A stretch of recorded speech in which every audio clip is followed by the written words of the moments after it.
What are you laughing at? Bai He snapped, annoyed. Yang Wudi and Niu Gao only laughed louder. Since that's the case, I'll give both of these to you, Xiao Ze said. Like the defense clan, the more you contribute to Spirit Hall, the more you can exchange for. He handed 2 spirit tools to Bai He and Yang Wudi. The supplies inside weren't as plentiful as what the defense clan had received, maybe 60% of that amount. After all, the defense clan had been the first to pledge allegiance. Are those crops? Yang Wudi asked, eyes bright. That's right, and the quality is excellent. Crops? Bai He blinked. It surprised him that Yang Wudi would be so excited over crops. These aren't ordinary crops, Yang Wudi began to explain. Bai He and Bai Chenxiang listened, growing increasingly astonished. Bai Chenxiang's eyes grew large. She stared at Xiao Ze. No wonder you reached Spirit King so young, she breathed. It's because of these crops. Actually, Xiao Ze said, it's the spirit. Whatever it is, it's extraordinarily unnatural. Bai He's mind jumped. I've heard some villages in the Heaven Do and Star Luo empires have tried planting other crops lately. Could it be? Xiao Ze nodded. Those crops come from me, but they're nowhere near the quality of what you've seen. They can't compare to even the lowest grade crops grown from my spirit. Still, they're somewhat useful. That's a pity, Bai He said. Even the lowest quality spirit-grown crops would be a huge boon for everyone and every spirit master on the Douluo Continent. Is there no way for others to grow them? No, Xiao Ze said. Only my spirit can produce the top quality ones. If there were any place with the potential to replicate them, it would be the Ice and Fire Yin-Yang Well, but it's with me now. All right, Xiao Ze continued. The 3 of your families should prepare to move to Spirit City. Spirit City will provide you a courtyard even larger than this one. Okay, the 3 elders brightened. Being offered residences in Spirit City signaled that Xiao Ze valued them, otherwise he wouldn't bother. After a bit of chat, Xiao Ze left with the girls. Bai He and the others remained. Xiang, go play by yourself, Bai He told his granddaughter. Bai Chenxiang knew her grandfather and the others wanted to talk privately. Niu Gao and the rest moved to the main hall, ensuring no one was within 100 meters. Now that we've joined Spirit Hall, we must cut ties with Tai Tan and his group, Niu Gao said. Our relations were already sour. No problem, Yang Wudi said. That lackey, where does he get his arrogance? Now that Tang Hao is dead and Tang San has disappeared, he's a headless fly. Bai He made no objection. Tang Hao had been a troublesome relative. He was better gone. Joining Spirit Hall is only the first step, Niu Gao went on. We need to get closer to Spirit Hall for our future. He looked directly at Bai He. Why are you staring at me? Bai He asked. Yang Wudi's expression sharpened as he understood where Niu Gao was going. He was surprised that Niu Gao had thought of such a plan. Could it be what Xiao Ze had hinted at? The women around Xiao Ze didn't seem weaker than Bai Chenxiang, so it should be possible. Niu Gao, it seemed, had grown a brain. Niu Gao grinned. Old Goat and I don't have daughters or granddaughters, so Bai He's eyes widened. You want Xiang? Ahem, it would be good for your speed clan, Niu Gao said. If Xiang had the ear of His Highness the Holy Sun, your clan's resources would certainly increase. Look at all the beautiful women around Xiao Ze. He's clearly a man who appreciates beauty. Xiang has talent and represents our 3 great clans. Niu Gao laid it all out plainly. Bai He frowned. Niu Gao's reasoning was sound. If Xiang and Xiao Ze ended up together, it would benefit them all. Still, Bai He recoiled at the thought of treating his granddaughter as a political pawn. I can't do that. Xiang should be free to love whom she chooses, he said. Niu Gao laughed. Old Bai He, how do you know Xiang won't like His Highness the Holy Sun? I saw her face go red when she saw him. Bai He was surprised. He hadn't noticed. She did? You also have to admit His Highness is handsome and well-built. Bai He nodded slowly. If Xiang truly likes him, then it might be possible. If not, then forget it. Of course, Niu Gao said, but you 2 mustn't go telling Xiang. Bai He assured him they wouldn't. Bai He stepped out and walked over to where Bai Chenxiang sat on a bench, drinking tea. Grandpa, she greeted. Xiang, he asked cautiously, what do you think of His Highness the Holy Sun? Bai Chenxiang froze. Xiao Ze's image, his quiet strength, the firm lines of his muscles, his composed manner, flashed through her mind. Her cheeks warmed into a sudden flush. Seeing her like that, Baihe suspected New Gao had been right. He cleared his throat. All right, I understand. Then he left. Bai Chenxiang blinked after him, puzzled. What did Grandpa understand? Why ask and then simply go off? Strange. Nearby, Ning Rongrong piped up to Xiao Ze, teasing. I think you should take Baihe's granddaughter. She's rather pretty, thin, perhaps, but she'd fatten up nicely under you. Xiao Ze laughed helplessly. What are you talking about? How could a man's principal wife go around choosing other women for him? The girls covered their mouths to stifle their giggles. Ning Rongrong liked to play matchmaker for Xiao Ze. She could be relentless. They couldn't quite fathom her thinking. Xiao Ze was destined for greatness. One day, he might be a god. If she and the others treated him well now, he would surely be loyal to them. And consider Xiao Ze's physical condition. He wasn't exactly ordinary. Though he was only a spirit king, his body was stronger than many spirit saints. If any of the girls couldn't keep up later, what if he sought others outside? Better to find suitable companions now, she reasoned. Safer that way. Half a month later, the 3 single-attribute clans had slowly moved into Spirit City. Every sect of the 4 lower orders, following Xiao Ze's plan, had opened halls there as well. If someone wanted to join a sect, they could come to Spirit City to do it. They no longer had to hunt down sects hidden in remote, dangerous places that might be ambushed. The Black Tiger sect, for example, was perched on the far side of a mountain in a swamp. Xiao Ze had gone once and swore never to return. The stench had been unbearable. He couldn't help admiring Hu Chanxing, a true talent, and someone it would be a disaster if he didn't succeed. Spirit Hall's move was significant. Everyone noticed.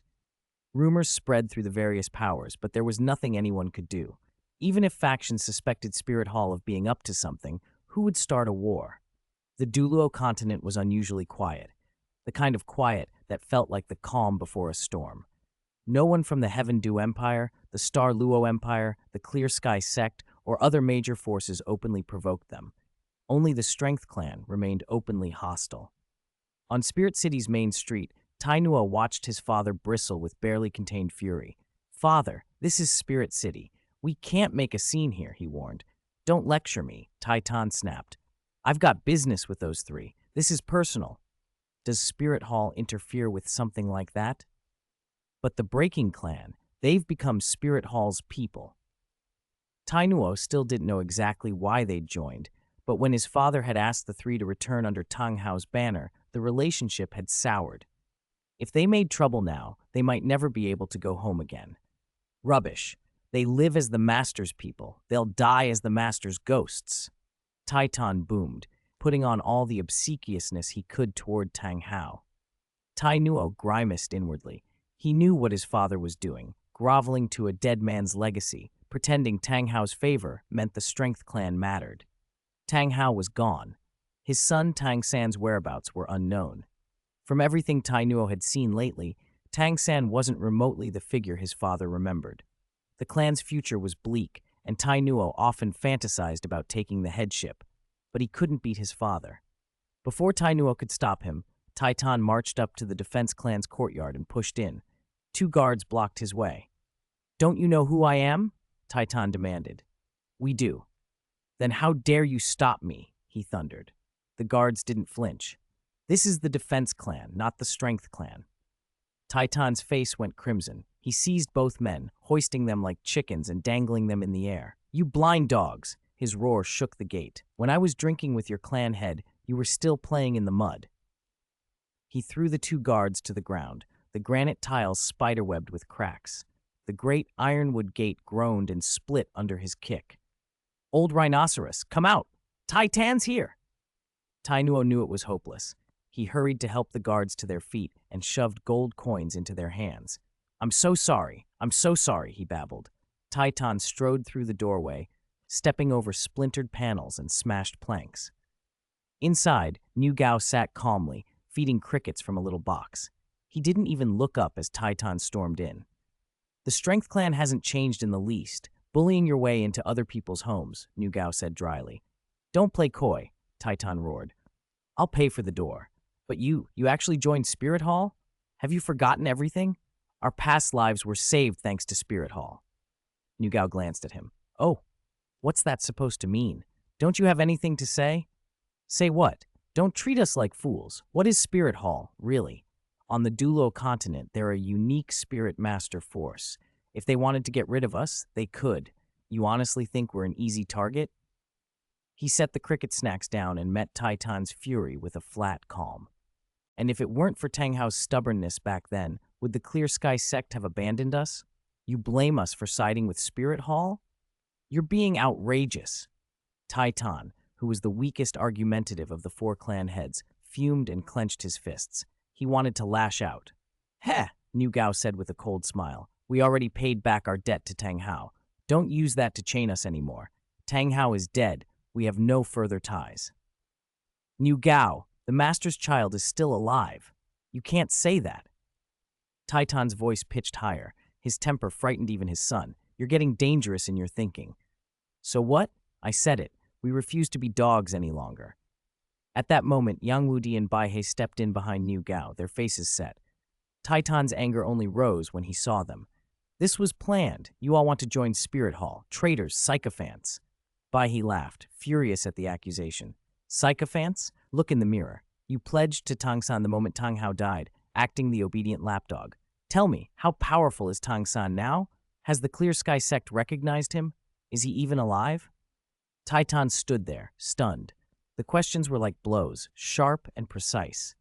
Tainuo felt the urge to nod, to agree, but he swallowed it down. Fear, or something like filial pity, made him stay silent. So what? I, Titan, have been loyal to my master my whole life. Even if my master is gone, I will stay loyal to my young lord. Titan's voice rose, more for himself than anyone else, as if shouting could paper over conscience. Bai He and the others exchanged a look. Titan had ruined himself. Arguing with him now would only drag them down. Fine, then leave, Yang Wudi said, waving a hand. Those who walk different paths cannot conspire together. He didn't want to fight Titan further, but this was the last warning. If Titan appeared again, he would be an enemy. You, traitors! Titan howled. He exploded his spirit and lunged, his fist bulging with raw muscle aimed straight at Yang Wudi's face. Presumptuous! Bai He snapped, and Niu Gao roared. A cold light flared in Yang Wudi's eyes as the soul-breaking spear materialized in his grip. The spear, black as pitch, came alive, its tip quivering as it jabbed out first. Clang! The fist met spear with a sound like a struck bell. Titan flinched. His strength felt less than Yang Wudi's, which made no sense. He was from the Strength clan. Before he could reconcile the thought, a white-hot pain tore through his knuckles. A spiraling force ran down the shaft, and his great bulk was hurled backward. When he finally steadied himself, he stared at Yang Wudi in disbelief. Your strength, it's grown. Yang Wudi twirled the spear and said coldly, You attacked me, Titan. You're not leaving today. You're going to kill me. Titan barked. If you can kill me, why can't I kill you? He protested. No, you can't blame me for defending myself, Yang Wudi replied. Titan glanced nervously at Niu Gao and Bai He as they flared their spirits. His strength wasn't negligible. He could match Niu Gao at his best, but opposing Yang Wudi and Bai He together was a different matter. His son Tainuo was of no help. Teach me a lesson? Yang Wudi scoffed. You have no right to teach anyone a lesson, Titan. You're a lackey.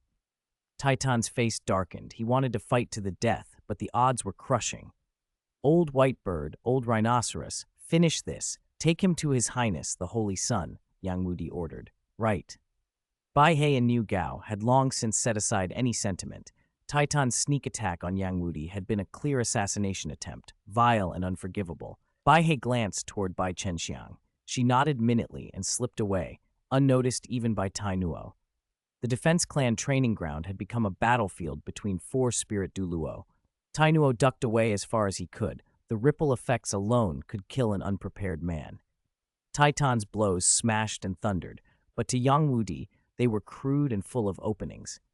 Titan's gift was brute force, meant to shatter defenses in a single blow, but Yang Wudi struck with precise, surgical hits aimed at weaknesses.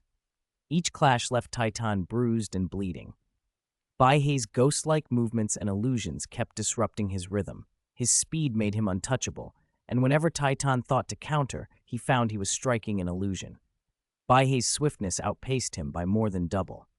Niu Gao charged like a battering ram. absorbing blows and giving Yang Wudi openings. Tai Tan was driven back, calf lashed raw by the spear.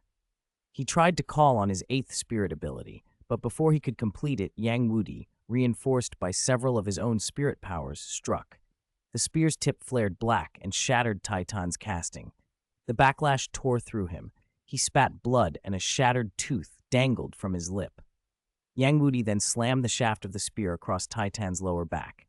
As he staggered to his knees, Niu Gao's shoulders launched him into the air. Bai He flipped and kicked him, driving him down into the dirt. When the dust settled, Tai Tan lay in the pit in a miserable spread-eagled X.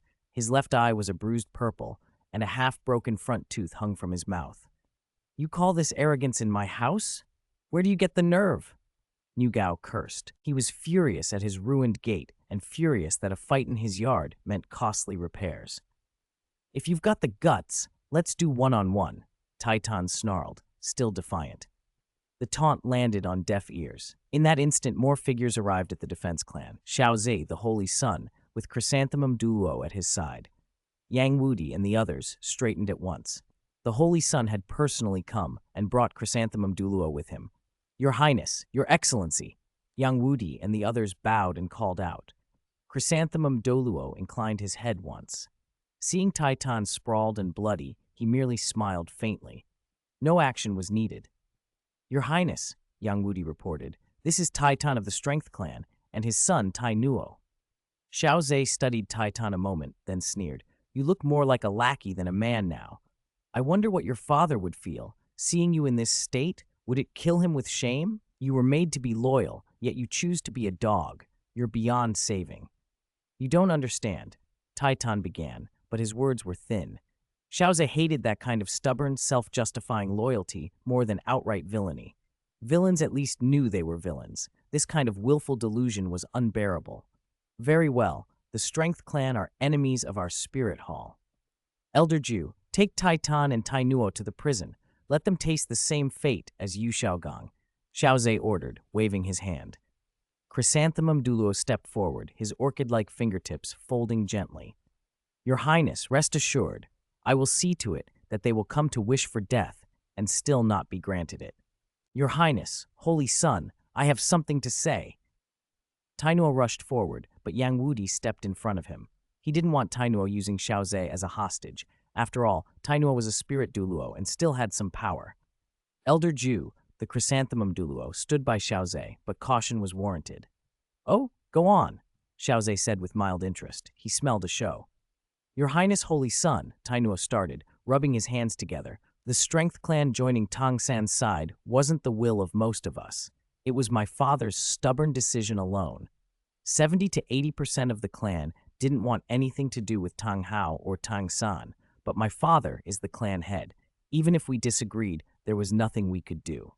"So?" Xiao Ze prompted. Tai Nuo glanced at his father, Tai Tan, then grit his teeth. "Your Highness, after you take my father away, please spare me. Let me inherit the clan head position. I will bring the Strength Clan into allegiance with Spirit Hall and weed out everyone who supports Tang Hao and Tang San."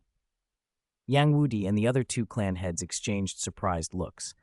Tai Nuo had been a nobody under his father for years, with few opportunities to grow, yet now he had stepped forward with courage. Tai Tan's bell-like eyes blazed. Seeing his son betray him ignited a fierce, unfamiliar resolve. The wound Yang Wudi had opened with his soul-breaking spear split again. Tai Tan coughed blood, sweat mixing with the crimson on his chest. "You unfilial wretch." Tai Tan's voice was rough as he stood with effort, pointing a trembling finger at his son. "Tai Nuo, I am the clan head. You have no right." Tai Nuo took half a step closer, face composed. "Father, what you're doing will doom the Strength Clan. I won't watch that happen. If I have to, I'll sacrifice you." Tai Tan gave a bitter, tragic laugh and stared up at the sky. "Even my own son has become a coward," he charged, fist flying for Tai Nuo, then stopped inches from his son's forehead. In Tai Nuo's eyes, a reflection of his own, Tai Tan saw a pain deeper than his own. Then crisp applause rang out. Xiao Ze couldn't help smiling. He clapped once. "Excellent." He nodded at Tai Nuo. "The new clan head of the Strength Clan is certainly sharper than the old one." At the sound, Tai Tan's bloodshot eyes widened. "I am the clan head. Not anymore, Xiao Ze said quietly. Tainuo's face brightened at that verdict. At least the Strength Clan might survive if they didn't follow his father to ruin. Thank you, Your Highness, he said earnestly. You did well. When you bring the Strength Clan to Spirit City, send all the traitors to prison. Let them keep your father company. Xiao Ze smiled, though he felt no real trust for a man who had just betrayed his own blood. It was sensible to keep such an unsteady ally under close watch. This was Spirit City. Even if the Strength Clan wanted to make trouble, the Breaking Clan and Spirit Hall's forces could hold them. With Titan gone, the Strength Clan would weaken. They likely wouldn't have many Spirit Saints left. Whether Tainuo could truly control the clan was another question, but that was no longer Xiao Ze's problem. Elder Ju, let us go, Xiao Ze added. Chrysanthemum Douluo led Titan away, and they followed behind Xiao Ze until his figure faded from sight. Yang Wudi and the other two clan heads regarded Tainuo with mixed expressions. Tainuo bowed solemnly. 3 clan heads, I apologize for the trouble caused today. The Strength Clan will take responsibility for the damage. If your father had half your courage and sense, he wouldn't have dragged you all down, Bai He said. He's foolish, always has been, too eager to bask in Tang Hao's shadow, Niu Gao sneered. Yang Wudi stayed silent until then, fixing Tainuo with a hard look. This is your Strength Clan's last chance. Do not think of revenge. If you stir trouble, the Breaking Clan will be first to act. Tainuo shook his head. Clan head Yang, my father is gone. The Strength Clan won't bring trouble to Spirit City. We don't want to die needlessly. I hope that's true. Back at Spirit Hall, Xiao Ze informed Bibi Dong of what had happened. She scoffed. Titan's always been foolish. Always, Xiao Ze agreed. Otherwise, the Strength Clan wouldn't be so poorly regarded in Heaven Do City. A family with a spirit Douluo should be respected, but Titan offended people instead. If he'd been smarter, they might have been thriving. His smithing skills aren't bad either. The Strength Clan can't be trusted, Bibi Dong said, folding her arms. Which is why I'll keep them under watch, Xiao Ze replied. Bibi Dong nodded, satisfied. You already have the foundations of a supreme pontiff. Study hard with me these next few years, and you'll be able to take the position. Xiao Ze laughed. Are you abdicating? How old are you planning to be? It's not the same, Bibi Dong said. I'm not from the Qian family. My becoming supreme pontiff came through other means. But you're different. I wouldn't be surprised if Qian Daoliu tried to marry his granddaughter to you. Then you'd be a member of the Qian family too. Xiao Ze paused, then admitted the idea made sense. No matter her faults, Bibi Dong was Qian Renshui's mother. Xiao Ze was an outsider. Bibi Dong's face tightened. Humph. You and Qian Renshui ought to sort things out, Xiao Ze said, a little helpless. You two don't have to be best friends, but you can't be openly at odds. If mother and daughter start clashing within Spirit Hall later, it would be a real problem. We can't have internal fractures. I have nothing to say to her. Bibi Dong's voice chilled. Xiao Ze sighed softly. Isn't it just that you have a knot in your heart? If you understand that, then you should know I will never forgive him. Bibi Dong said, voice low and hard. But are you entirely blameless? Xiao Ze asked. Bibi Dong fell silent for a long moment. See? Xiao Ze pressed gently. You know you were wrong too. Chan Shunji was a monster, yes, but you weren't exactly a saint back then. Frankly, you were ungrateful. Do you know how many resources Spirit Hall poured into you? You were the Holy Maiden, the next Supreme Pontiff in waiting. To abandon that for Yu Shaogang, do you understand what that did to Spirit Hall? It wasn't only a loss of resources, it was a hit to our reputation. Xiao Ze couldn't help thinking how unfathomable her mindset had been. Love-struck was too small a word. She'd given up the Holy Maidenship for a nobody. He looked at her, incredulous. Bibi Dong glared. You're not a good person either. Xiao Ze shrugged. Never claimed to be. Her stubbornness made him feel helpless. I know my past mistakes, she said at last. It's just that you can't admit it, Xiao Ze finished for her. Qian Shunji hurt you so badly that you pinned all that hatred onto Qian Renshui. Bibi Dong nodded. She had been exactly like that. Sigh, it's still too much. No matter what, she's your daughter. She used to admire you. It's such a pity. You don't have to worry. I'll handle things with her, Bibi Dong said. I hope so. Here. Xiao Ze produced a set of blueprints. These are spirit tool schematics from the Tianyua Empire. Bibi Dong took them, curious. Tianyu Empire spirit tools? Yes, there are many powerful designs here. If we can master even half of them, Spirit Hall will gain a huge advantage. We can't just rely on Tianyu's designs, Xiao Ze continued. We still need our own research department to develop original spirit tools. Bibi Dong understood his concern. With such tempting designs available, complacency would be a real danger. People would rather copy than innovate. Understood. I'll set up departments for both research and manufacture. Our strength clan doesn't have many smiths, but the ones it does have are spirit masters. We can put them to use for now. Xiao Ze's eyebrows rose. He hadn't expected Spirit Hall to have blacksmiths who were also spirit masters. Worthy indeed. Take your time. We have a long road ahead. For standardized spirit tools, pick designs that are cheap and effective, Xiao Ze reminded her. You don't have to say so much, Bibi Dong rolled her eyes. Maybe I babble a bit, Xiao Ze admitted inwardly. He was simply afraid she might act on impulse. Spirit Hall was his responsibility, and he wouldn't let her jeopardize it. All right, you can go now, otherwise your little girlfriends will come looking for you, Bibi Dong said, an edge of irritation in her voice. Fine, fine. Xiao Ze waved and left. Bibi Dong watched his retreating figure for a long time, then shook her head. Someone like me no longer hopes for that kind of love, she murmured. Sometime later, after Tai Nuo had purged nearly 20% of his clan and settled matters at home, he arrived in Spirit City and took his place beside the Defense Clan, positioned so the other three clans could keep an eye on the Strength Clan. The Strength Clan still played a crucial role. Most of its members were spirit masters who doubled as blacksmiths, exactly the kind of people Spirit Hall needed. Yet for now, they could not be entrusted with forging Spirit Hall's confidential spirit tools. Time flew. A year passed in a flash. The continent had been unusually peaceful, but Spirit Hall worked quietly and quickly. 10 months earlier, the research and manufacturing departments for spirit tools had been partially completed, and now the first Spirit Tool Legion had formed. 1,000 members might not sound like much, but it was a formidable force. Their ranks ranged from Spirit Grandmasters to Spirit Elders, and once equipped with spirit tools, they could hold their own against Spirit Emperors. Even Spirit Saints who hadn't activated their martial soul true body found them difficult to face. The suppressive firepower of spirit tools was not mere talk. That year's research focused on study and experimentation. Nothing revolutionary had yet been invented, but a great deal had been learned.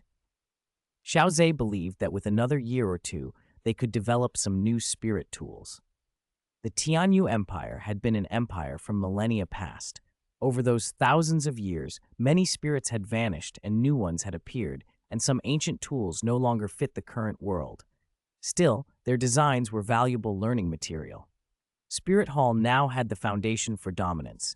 The next step was to accelerate development. Xiao Ze himself had grown stronger. His spirit power reached level 63, and all his spirit rings and spirit bones had been upgraded to ages above 40,000 years. Because the increase wasn't drastic, the Ice and Fire Dragon King's energy remained available for continued use. That energy had been used mainly to improve his spirit's quality. Shimang, Yujin, the Earth Potato King, and Hongyan Red Flame had recently reached legendary tier. 2 more spirits had appeared during the year as well. Xiao Ze didn't want to waste the Dragon King's energy inflating the number of spirits. It wasn't necessary. A spirit master gains diminishing returns with each additional spirit. The closer you get to the top, the less each new spirit contributes. Reaching the Spirit Emperor realm unlocked a 6th large area for him, and he'd opened it to forest cultivation. The allocation, 3 farmlands, 1 pasture, 1 water area, and 1 forest, was well balanced. For Xiao Ze, farmlands were most important, followed by pasture, with water areas slightly more critical than forests. Trees from the forest were primarily for forging equipment and special spirit tools. They carried unique effects. But the long growth time made mass production impossible. Those woods would be reserved for elite legions. That, for now, was enough.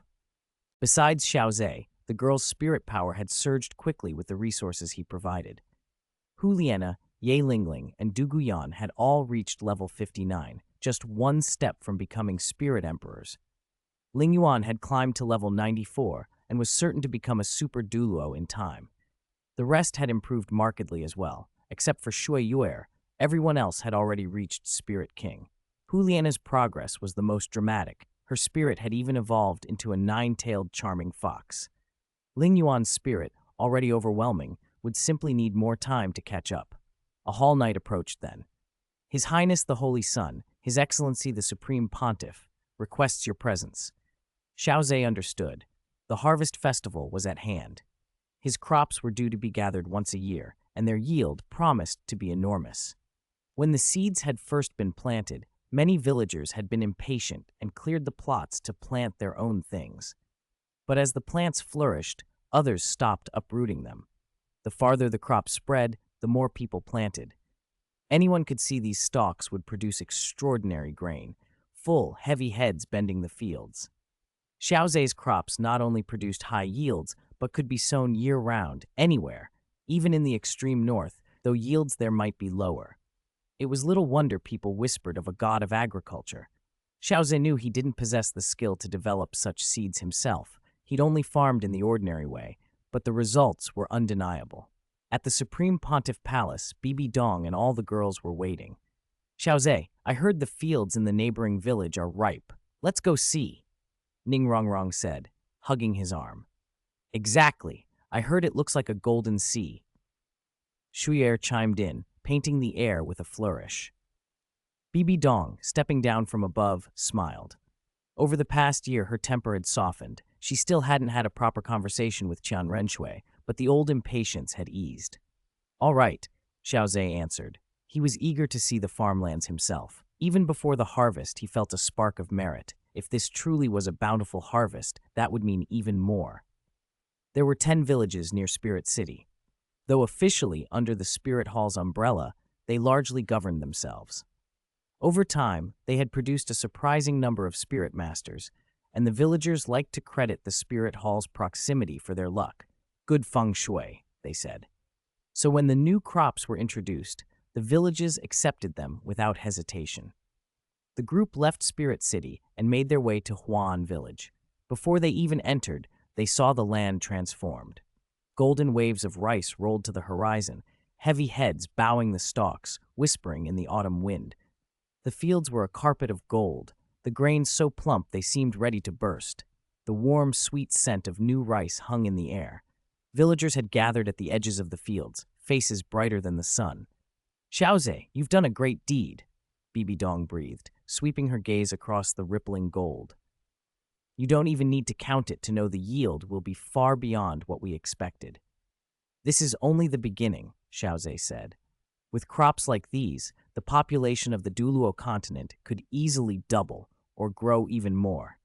Even if the ratio of spirit masters stays the same, that means a vast increase in their numbers. The others brightened at the thought. The current number of spirit masters was small. Multiplying them would change everything. Ideally, many would join the Spirit Hall and make it the unquestioned leading power. Other sects and families rarely expanded beyond their own ranks.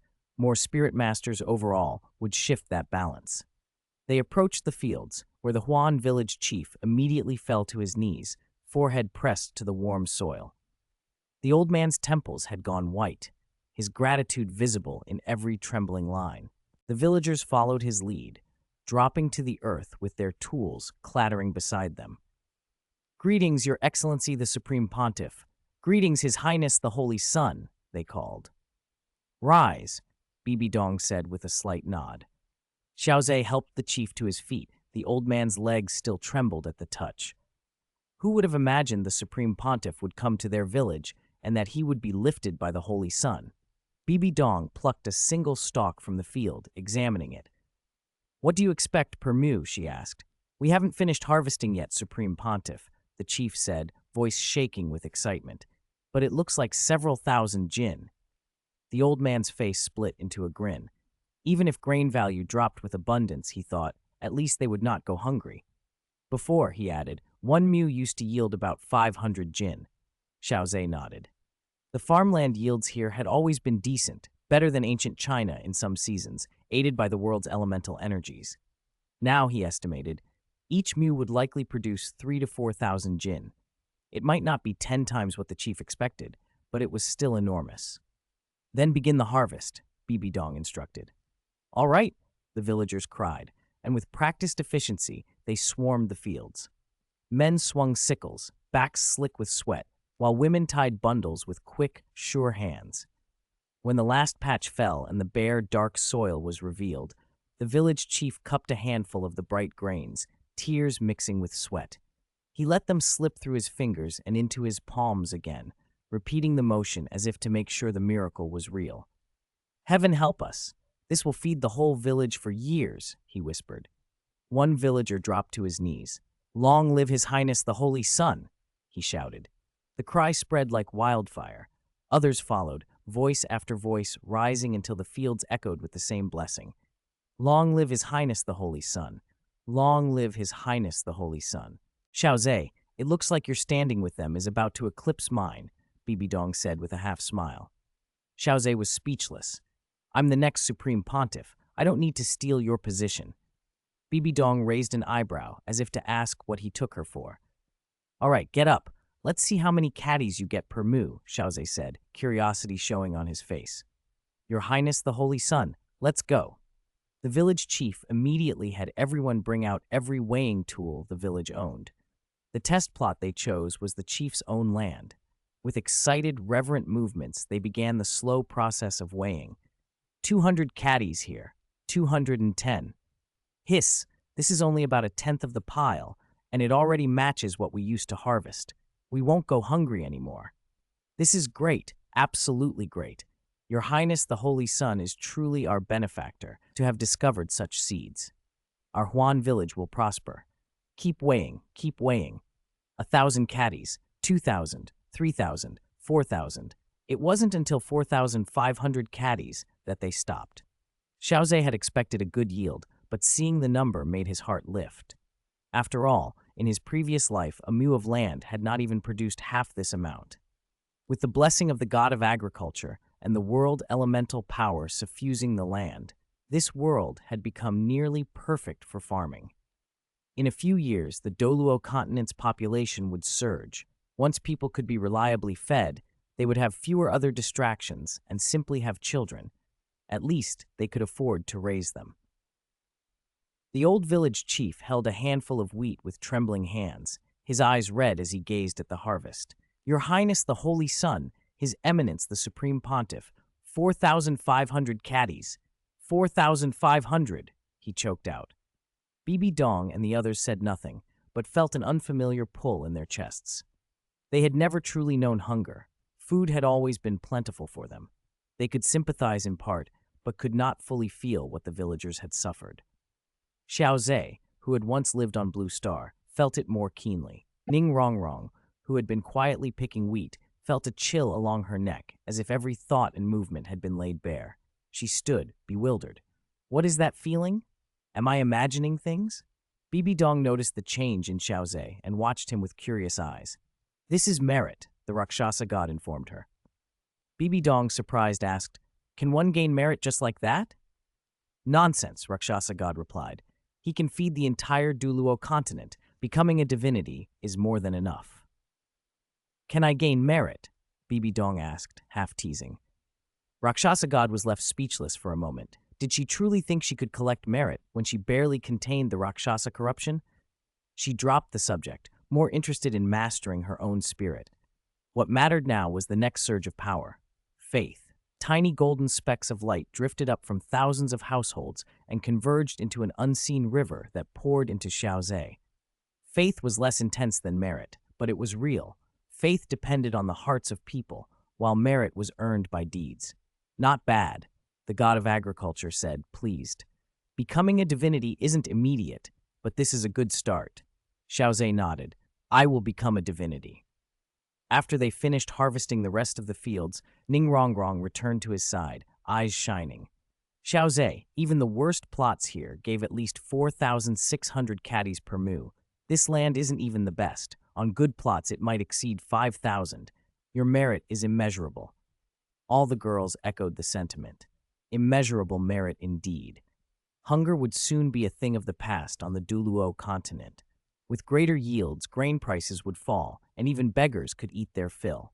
For these villagers, immediate survival mattered far more than market prices, and with more grain, related industries like brewing could grow.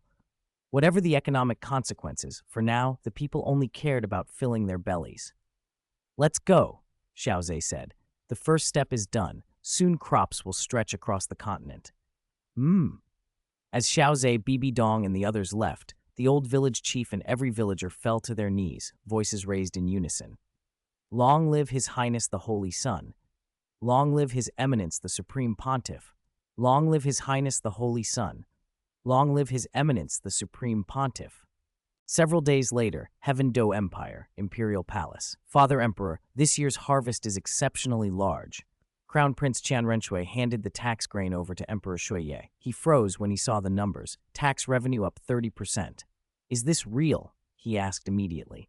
"It's real," Qian Renshui said. "Most of the extra yield comes from the crops grown from Spirit Hall's Saint Son, Xiao Ze." She still found it hard to believe Xiao Ze's seeds could be so effective. Only a few villages in the Heaven Do Empire had planted them, yet revenue had jumped so dramatically. If every village planted them, the income would multiply. After years as crown prince, Qian Renshui knew what that kind of extra grain could mean for the state. She felt a little stunned. For a moment she couldn't tell whether Xiao Ze was truly one of Spirit Hall or an agent placed inside it. If Emperor Shuiye used this grain to build up the military, the Heavendu Empire could become far stronger. She had already decided to write to that woman. Spirit Hall must be forewarned. "Hiss, Xiao Ze is incredible." An emperor might not farm himself, but Shuiye knew roughly how much grain an acre should yield. Xiao Ze's crops could increase output by 7 or 8 times, an astounding improvement. "Crown Prince," he called aloud. Qian Renshui looked up at once. "Collect some of Xiao Ze's seeds and send them to the districts that haven't planted them yet. Get them to sow them. If any village refuses, be firm." Emperor Shuiye was already imagining next year's harvest and what it would allow him to do. Grain might not be money, but it was just as powerful in its way. "Yes," the officials murmured among themselves. "I didn't expect Spirit Hall's Saint Son to be able to research seeds," one said. "It's outrageous," another muttered. 7 or 8 times the yield. "If this spreads, won't everyone fall in with Spirit Hall?" someone else worried.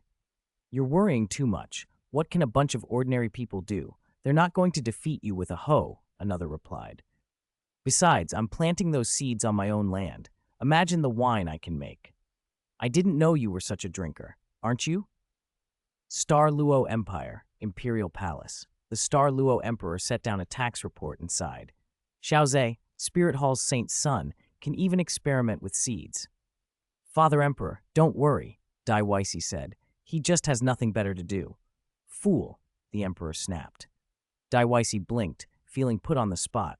"Where did I go wrong? What's wrong with feeding people? It won't make spirit masters," he added, sounding injured. The Star Luo Emperor frowned. He feared trouble ahead. Both his sons were excellent at war, but poor at domestic affairs. The White Tiger spirit seemed to have left its mark. "People's hearts," he advised. "People's hearts? How is that useful?" Dai Weisi asked. He neither understood nor had experience dealing with the common folk. The Emperor shook his head. "It won't show immediately, but over time it'll be obvious. There are only about 100,000 spirit masters on Douluo Continent, but tens or hundreds of millions of ordinary people. If even 1/10,000th of ordinary people have a chance to become spirit masters, that's still thousands more. If all those new spirit masters join Spirit Hall," Dai Weisi's pupils shrank. "We don't even have that many spirit masters ourselves." "Exactly. Spirit Hall's strength would swell. Our Star Luo Empire would be at risk." The Emperor was grave. "So we can't let them cultivate these crops." "Stupid," the Star Luo Emperor hissed at that thought. Most villages already knew about Xiao Ze's seeds. Trying to forbid planting would make the imperial house an enemy of the people. Nobles would ignore edicts if the seeds meant prosperity. The Emperor rubbed his temples. His eldest had all the talent for the battlefield, but none for governance. He needed advisors in domestic affairs, or the Star Luo Empire might not survive. Dai Weisi finally understood. "So we can't stop it?" "No, but we can tax it. That grain will bring in huge revenue. Use it to strengthen the military quickly. Spirit Hall can't produce a sudden flood of spirit masters, but we can grow our army." The Emperor nodded. Dai Weisi bowed and left. Watching him go, the Emperor sighed. He did not know how long they could hold out. There remained a massive gap between ordinary armies and spirit masters, and if the opponent turned out to be Xiao Ze of Spirit Hall, would anything they did change the outcome? A few days later, Supreme Pontiff Palace. Bibi Dong watched Xiao Ze lower a message and asked, "So, your thoughts?" "Average," Xiao Ze answered calmly. "Aren't you worried about what Qian Renshui said?" Bibi Dong pressed. "No," Xiao Ze shook his head. "Qian Renshui sees from too high a place and doesn't understand human nature. Most farmers are simple and honest. They may not recognize nobles or emperors, but whoever feeds them earns their gratitude. Some may grumble, but most will honor the one who provides." Xiao Ze's voice was steady.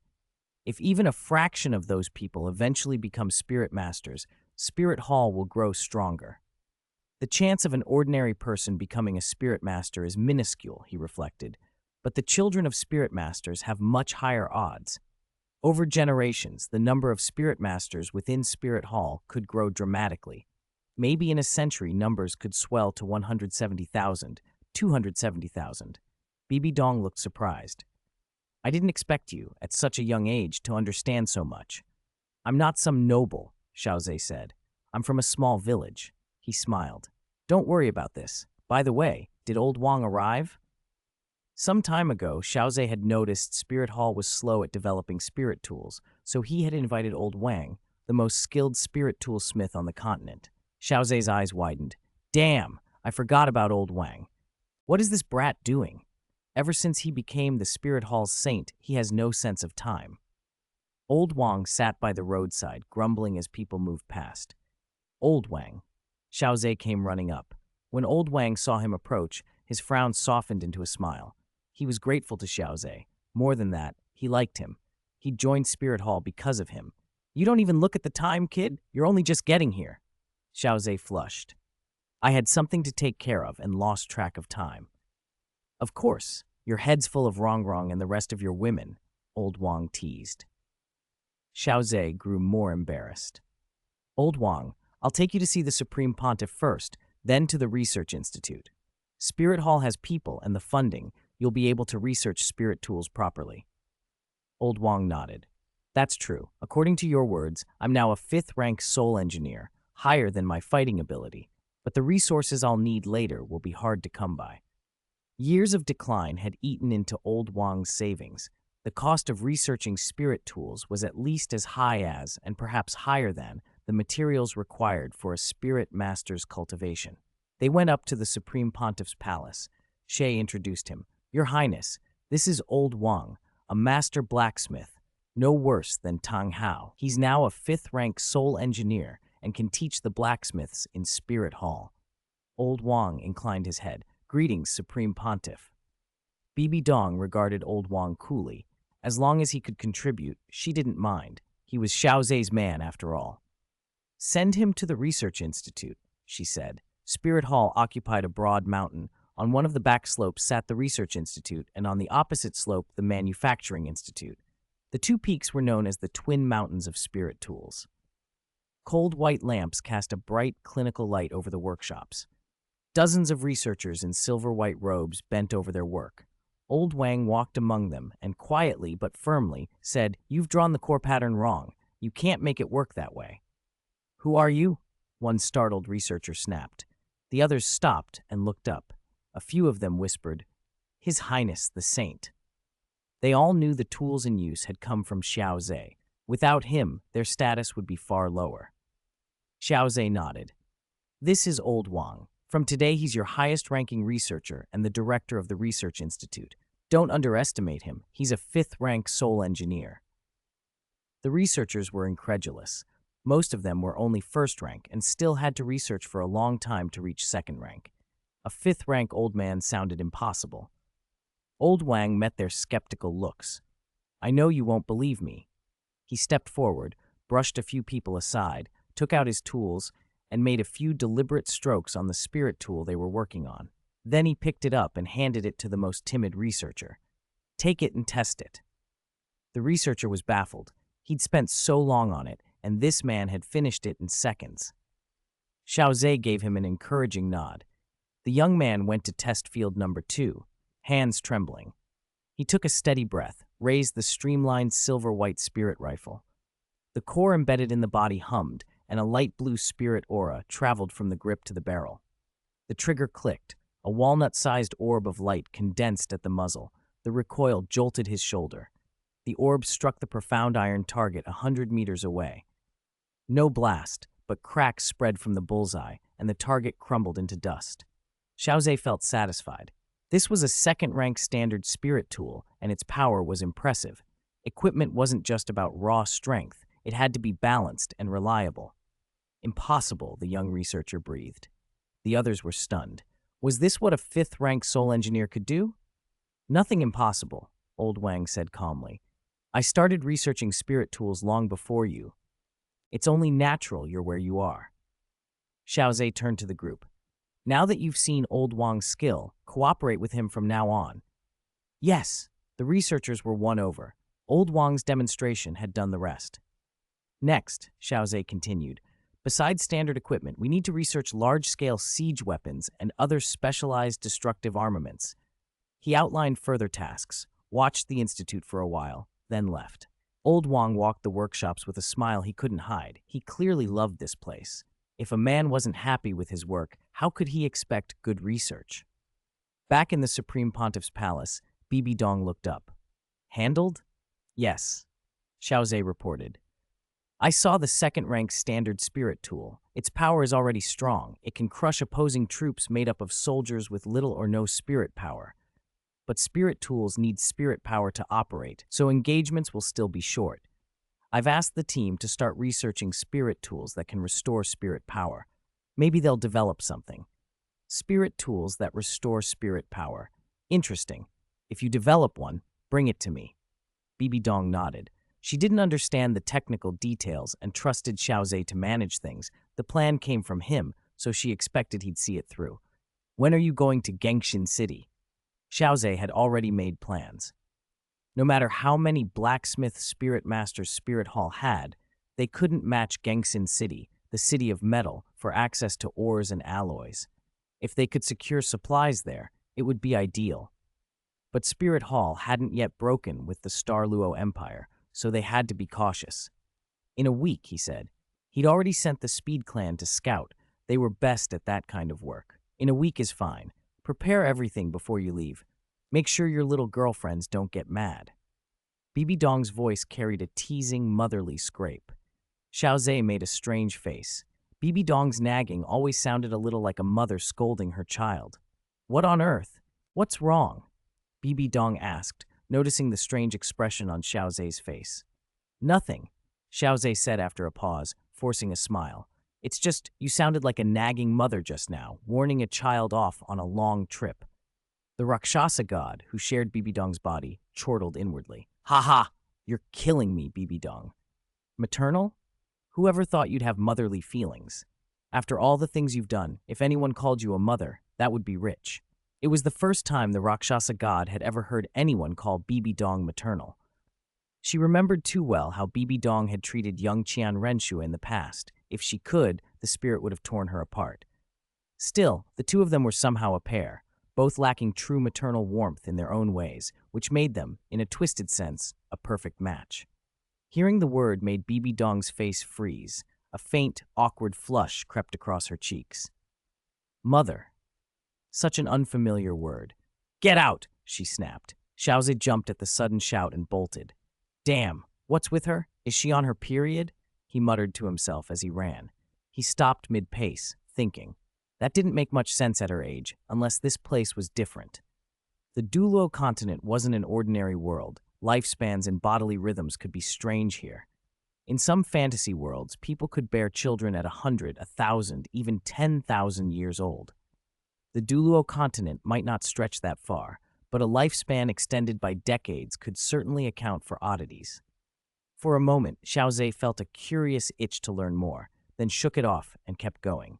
Bang! Around a corner, two figures collided. Hu Lina was staring down at her new skirt and was knocked backwards a few steps, skidding across the cold marble and landing with a yelp. Ouch! She clutched her elbow, then looked up with wide, fox-like eyes. Xiao Ze, watch where you're going. Xiao Ze skidded to a halt and hurried over. The girl sat on the floor, pouting. Today she wore the Spirit Hall Academy uniform skirt, new and short, and the fall had lifted it just enough to show the slender knees encased in white stockings. One knee sported a small scrap patch of red. My fault, Xiao Ze said and offered a hand to help her up. Juliana used his hand to stand, but planted her foot squarely on his shoe with mock indignation. Why are you running so fast? Don't start. Your teacher seems to have gone crazy, Xiao Ze said, glancing back down the corridor. Huh? Juliana looked stunned. Her teacher was a super Douluo. There was no way she could be crazy. What happened? Xiao Ze told her everything in detail. With every sentence, Juliana's expression became more bewildered, and the corner of her mouth twitched. That's it? That's it. Then you're alive, so your teacher must really like you, Juliana said, then lowered her voice. You do know she never acted like a mother, right? Not when she was younger. Xiao Ze froze. Of course, that explained it. He'd been so busy he almost forgot the tangled history between Bibi Dong and Qian Renshui. That was their business to sort out. I see now, he said. Juliana breathed out a small, sympathetic sigh and patted his shoulder. Good luck. By the way, how's the research at your Spirit Tool Research Institute going? She asked, curiosity brightening her features. The research is going well, Xiao Ze replied. We've already produced Tier 2 spirit tools. That's awesome. Can you make me a set? Juliana's eyes lit up. What do you need spirit tools for? He asked. Juliana's smile faded into a wistful look. It's my spirit. The charming fox spirit's strongest and most natural gift is charm. I absorbed the mind-condensing wisdom skull, which strengthened my mental force and gave me mental attack capability. But against powerful spirit masters, my skills are still fragile. Most spirit masters don't cultivate strong mental force, Xiao Ze said. With your level of mental power, you could even control a spirit saint in some situations. But I get it. It's dangerous to rely on that alone. Exactly. I need other methods, Juliana said. Can you help? Go to the Research Institute and ask Elder Wang. Tell him I sent you. He'll craft you some Tier 5 spirit tools. Tier 5 is the highest we can make right now. You're a spirit king. It's just the right fit. Anything higher will have to wait until Elder Wang breaks through. Enough. That's more than enough. Juliana squealed with excitement and, in a burst of impulse, kissed Xiao Ze on the cheek. The kiss was sudden. Xiao Ze didn't have time to register the shy lift of her brows or the shine in her eyes before she covered her lips and took 3 quick steps back, cheeks flaming all the way to her collarbone. I'm going to help teacher organize documents, she stammered, voice so low it was almost a whisper. Then she hurried off, nearly tripping on her skirts. Before she disappeared around the corner, she stole one last glance back at Xiao Ze, who was still touching his cheek with a stunned look. He rubbed the spot where a faint, sweet warmth lingered. This girl, her lips are really soft, he murmured, amusement spreading across his face. A crashing sound echoed down the hall as Juliana, fleeing in embarrassment, knocked over a vase. Xiao Ze smiled wider and walked on. He saw a familiar figure leaning against the corridor wall and walked over. Yan. Yan looked up slowly. His face was tight, eyes rimmed red. Xiao Ze sighed and clapped him on the shoulder. You're the next generation's golden boy of Spirit Hall. Don't let your emotions ruin you. But I really like her, Yan said softly. Xiao Ze shook his head. Maybe not. You grew up with her. Sometimes feelings that feel like love are really just familial affection. You might not even realize it. Yan blinked, surprised. He hadn't heard that perspective before. What should I do? Take a break, Xiao Ze advised. Go to Spirit City or another place far away. Clear your head. Distance will tell you what your heart really is. Xiao Ze meant it. He had no malice toward his earnest, somewhat dull junior. But if Yan came back unchanged and still pining, then truly, he would be the champion simp of the century. Even Feng Xiaoqian and the others would have to line up behind him. Yan paused for a moment, then nodded. I'll consider it. Xiao Ze gave a short hum in response and didn't say more. He had urgent business. He was heading to Gengxin City and needed to bring spirit tools to attract Lu Gao. As a divine craftsman, Lu Gao's role was too important to neglect. Back in his room, Xiao Ze gathered Ning Rongrong and the others. Do you need us for something? Ning Rongrong asked. I'm going to Gangshin City later. Do you want to come? Xiao Ze said. Gangshin City, the city of metal. Ning Rongrong looked surprised. That's right. The Spirit Hall's Spirit Tools project has finally started developing, but progress is slow. We need the blacksmiths in Gangshin City. The Blacksmith Association is there, Xiao Ze explained. Of course we're coming. We've never been to the City of Metal, Duguyan said at once. We've been stuck in Spirit City for so long. We've already seen and done everything there. I want to go, Shuayuer agreed. Then get ready. We leave in a week, Xiao Ze said. Okay, everyone replied. A week later, at first light, Xiao Ze collected a bundle of spirit tools from Old Man Wang, offensive, defensive, even a few flying tools. 2 carriages waited in front of the Spirit Hall. They climbed in, but just as the coachman was about to drive off, Hulina came running up, hair a little disheveled, breath coming fast. She had clearly hurried all the way. Without waiting for an invitation, she swept up her skirts and jumped into the carriage. Hulina, what are you doing here? Xiao Ze asked. I'm going to Gangshin City too, she said. Don't you have other things to do? Xiao Ze managed, half amused, half exasperated. Yan had left Spirit City that morning, and Hulina was acting strangely free-handed, clearly not spending the time on cultivation. My teacher agreed, Hulina said simply. Xiao Ze fell silent, then said, Fine, let's go. In his eyes, she was a bright splash of pink in a sea of sober colors. The others didn't mind. Ning Rongrong and the rest could see Hulina clearly had a crush on Xiao Ze, though nothing had really happened yet. It was only a matter of time. The carriage rolled out of Spirit City. Gangshin City lay to the southwest of the Star Luo Empire, further inland and a long way from Spirit City. Even with a fast carriage, it took nearly 20 days to reach. Xiao Ze's backside felt like it no longer belonged to him by the time they arrived. The road between the 2 cities was miserable. Once spirit tools were more developed, he wanted an airship. This carriage travel was torture. Gangshin City was one of the Star Luo Empire's main cities, but its standing wasn't high. Within the empire, it ranked middle to lower tier. The blacksmiths were considered common laborers, after all. Still, the better the blacksmith, the more likely he was to be a spirit master. The limits a spirit master could push were far higher than an ordinary person's. Xiao Ze watched the iron-gray city walls loom up ahead and smiled slightly. They had finally arrived. The city walls were all metal, and a metallic tang hit them the moment they entered. Many places on the Douluo Continent had their own character. Gangshin's was forged steel. During the trip, everyone had cultivated when they could. Hulina, Ye Lingling, and Du Guyan were all only a hair's breadth away from level 60. After Gangshin City, they might be ready to go to the Star Do Great Forest for their 6th spirit rings. They stepped out into Gangshin City. These city walls look incredibly sturdy, Ning Rongrong said. They look like metal, Meng Yuran observed. And look, almost everyone's carrying a small iron hammer.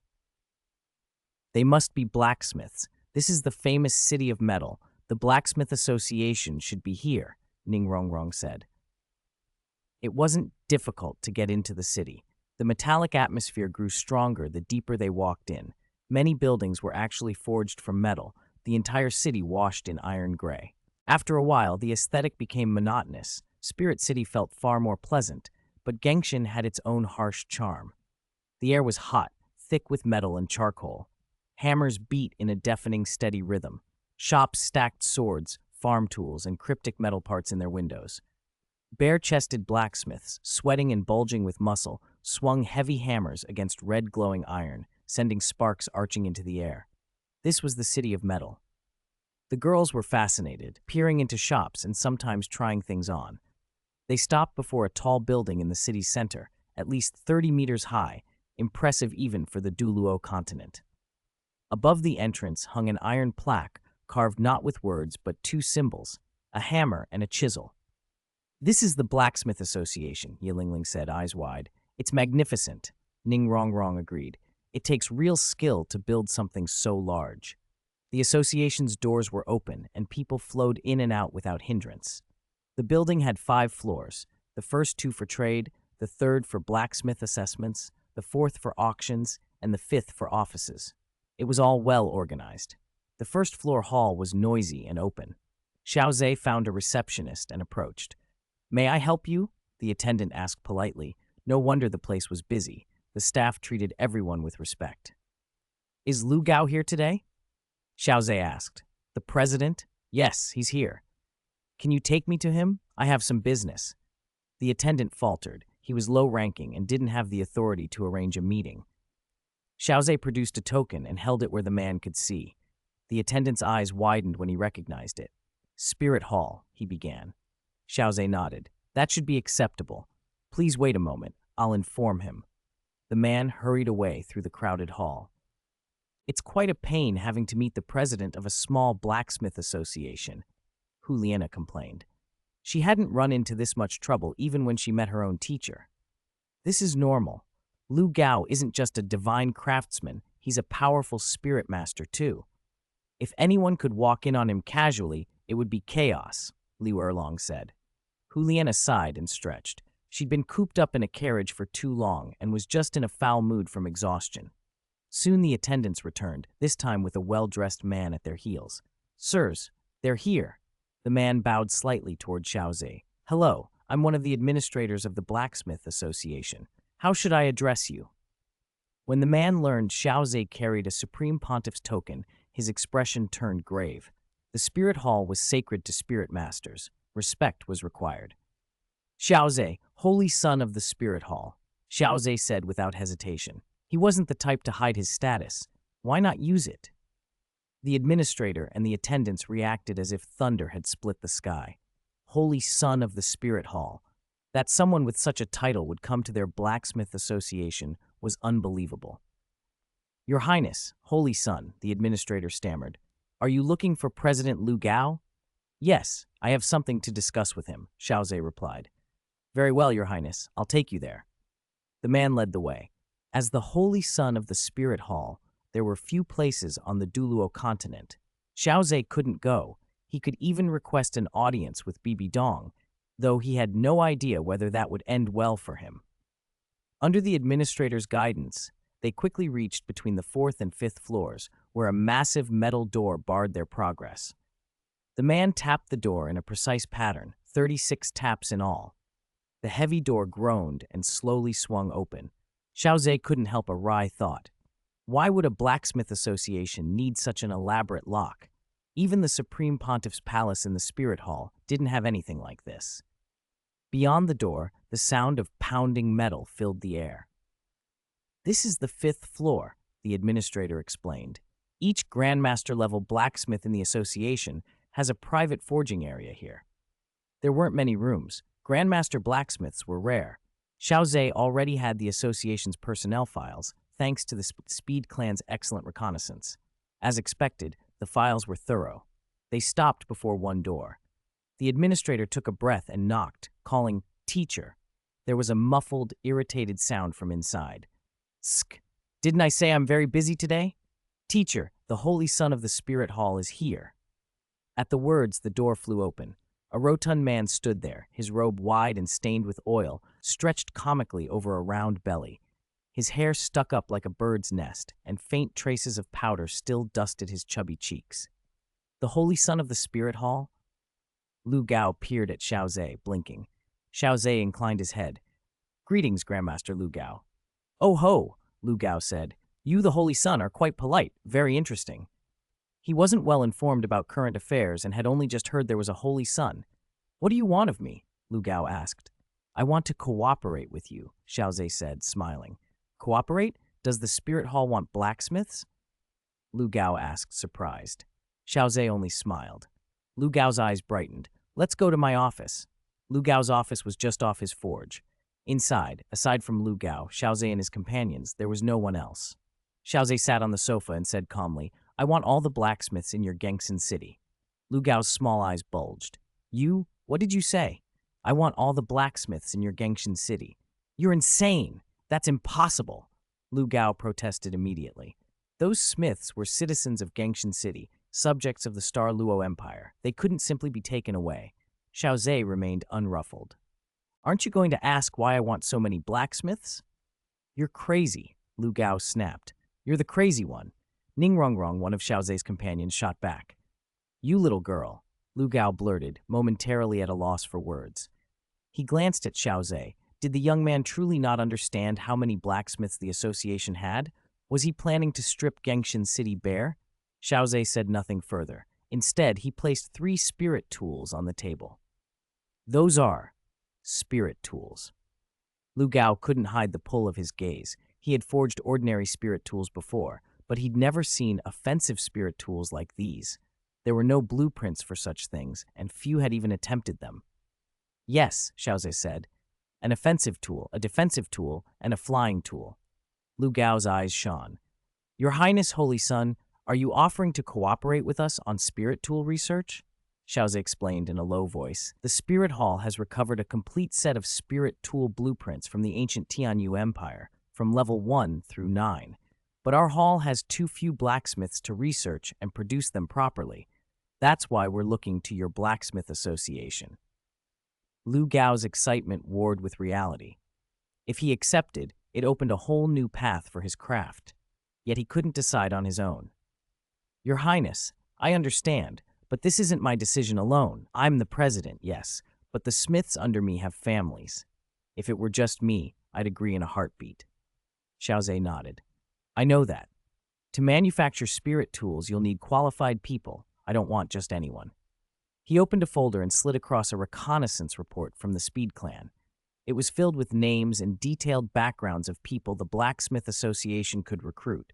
Modest family histories, stable livelihoods, solid strength, and most importantly, all of them were spirit masters. Lu Gao scanned the documents, then blinked. You've really prepared for this. He laughed and choked on the same breath. Much of the information here even he hadn't known. He sat back, the smile fading as reality pressed back in. Sigh. If they all leave with you, the Blacksmith Association will pretty much go out of business. Not necessarily.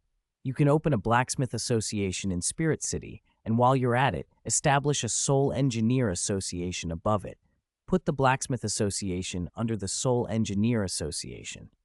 Soul Engineers are, in a sense, a higher tier of blacksmiths, Xiao Ze said with a smile. He wasn't planning to ignore the non-cultivating blacksmiths. The future Spirit Empire would need massive construction, and it would need blacksmiths. That could work, but the Star Luo Empire. Lu Gao's face tightened. Gengshin City still belonged to the Star Luo Empire. Blacksmiths may have no status in the Star Luo Empire, but they can have status in the Spirit Hall, and the city belongs to the Star Luo Empire, not to you. You haven't sold yourselves into servitude, Xiao Ze said, shaking his head. That's true. Still, we should move in batches. If too many go at once, we'll be noticed. Lu Gao was pragmatic. I agree, Xiao Ze replied with a smile. I didn't expect you to agree so readily. I was prepared to persuade you. Lu Gao laughed. I'm not stubborn. Spirit tools matter more to me. I need to research them. If only Titan thought like you, Xiao Ze suddenly said. Lu Gao blinked. What about him? Titan, one of the 3 divine craftsmen and vice president of the Blacksmith Association, was the subject. Xiao Ze continued, testing the waters to gauge Lu Gao's feelings toward Titan. Spirit tools were crucial. If Lu Gao would make trouble for Titan, Xiao Ze could live without him. Stability came first. Originally, Titan's Strength Clan was one of the Clear Sky sect's 4 single-attribute clans, but after the Tanghao incident, they were discarded and have lived in hardship. Even so, the other 3 clans hate Tanghao, yet Titan acted like a sycophant and actually followed Tang San, Tanghao's son. Not long ago, the 3 major clans joined our Spirit Hall, and Titan came to Spirit City to cause trouble, Xiao Ze said. Lu Gao rubbed his temple. He's always been like that. Is he dead? No, he's locked up, probably won't get out in this lifetime. The Strength Clan, led by his son, has joined the Spirit Hall, Xiao Ze answered. That's probably the best outcome for him, Lu Gao said. Better not to kill him. He and Titan had some friendship, but they weren't close. It was impossible for him to try to break someone out of the Spirit Hall. That wasn't realistic. Lu Gao was here to study spirit tools, not to rescue prisoners. He knows that if he doesn't cause trouble, no one will bother him. The Clear Sky sect hardly cares about Tang San, yet he, an outsider, still went to manage things. I'm speechless, Xiao Ze added. He's not very bright. Lu Gao said indifferently. All right, let's drop that. Master Lu Gao, come see the effects of these 3 spirit tools, Xiao Ze said, smiling. Seeing was not enough. They had to be used. Good. Lu Gao brightened. He had been eager to witness the power of these devices. Take me to the test field. The Blacksmith Association naturally had a testing ground. Forged weapons needed testing. Lu Gao led them to the field, which was currently empty. He had already modified it according to Xiao Ze's suggestions. Let's test the first one, Master Lu Gao. This is an offensive spirit tool. Xiao Ze held a slender dark gold rifle, its body etched with elegant patterns. It also has ultra-long-range strike capability. It can hit targets within 1,000 meters. Calmly, he aimed at a profound iron target 1,000 meters away. The rifle made no thunderous report. It fired a single energy projectile that struck the target and instantly reduced it to dust. Hiss! The power is extraordinary. What level is this? Lu Gao breathed. A 3rd-level spirit tool, equivalent to a spirit elder. The power is essentially a spirit elder's attack, but much more stable. A spirit elder's strikes can vary. This rifle's output is consistent whenever roughly the same spirit power is fed into it, and as you saw, its range is far. Xiao Ze then handed the rifle to Lu Gao. Lu Gao tested it repeatedly, pulverizing the profound iron targets. The firing rate is high. An ordinary spirit elder might not react in time. If it can be mass-produced, it would be a low-level spirit master killer for your spirit hall, Xiao Ze said. Xiao Ze nodded toward Lu Gao. Then President Lu Gao will need to research mass production. Don't worry, Lu Gao replied. The second device was defensive, a bronze plate. Xiao Ze injected spirit power and a honeycomb light shield unfolded. Lu Gao poked it. The force dispersed across ripple-like patterns and was absorbed. How much can this defend against? Lu Gao asked. A spirit elder. At most 3 attacks from a spirit ancestor, assuming the ancestor's output isn't extreme. But this 3rd-level defensive tool's greatest strength is its recovery ability. Recovery? Xiao Ze demonstrated. This shield can be restored using spirit power. Normally, once a defensive spirit tool's shield breaks, it's ruined. This one can be recharged and reused several times. It's not infinite, but it's far more durable in prolonged combat. That is useful, Lu Gao said approvingly. And finally, the flying spirit tool, Lu Gao said, eager. Flight usually required the titled Douluo stage. Lesser cultivators could at best hover. A reliable flying tool would be invaluable. As expected of Master Lu Gao. Xiao Ze smiled. Lu Gao's mouth twitched. If you're going to flatter me, don't bother. It's already in the shape of wings. I can see that. A few others, including Ning Rongrong, burst out laughing. The flying spirit tool was translucent wings, as thin as cicada wings, with energy conduits like leaf veins running through them. Xiao Ze took the teasing in stride. Flattery was harmless. The continent had 3 divine craftsmen, but Lu Gao's skill was unquestionable in blacksmithing. Taitan and Tang Hao leaned more to combat. They didn't immerse themselves in craft the way Lu Gao did. Lu Gao's spirit power was respectable, but his devotion to blacksmithing made him stand out. After testing the flying spirit tool, Lu Gao's interest in spirit tools had shot up. He returned straight to his office without even saying goodbye to Xiao Ze and immediately began poring over the 3 spirit tools Xiao Ze had given him. He just left like that? Ning Rongrong blinked in surprise. He hadn't even offered to treat them to a meal, or at least escort them out. Xiao Ze laughed. He's not like Taitan or Tang Hao. Lu Gao really loves the craft of a blacksmith soul engineer. He's sincere about it. Simple people like that are the easiest to get along with. That's true. All right, enough about that. Things in Gangsan City are mostly settled. Let's enjoy ourselves for 2 days. Then I'll take you to get spirit rings, Xiao Ze said. Okay, I'll be close to 60 in about 2 days, Du Guyan replied. We're about the same, Ye Lingling and Hu Liana said together. They spent 2 easy days in Gangsan City.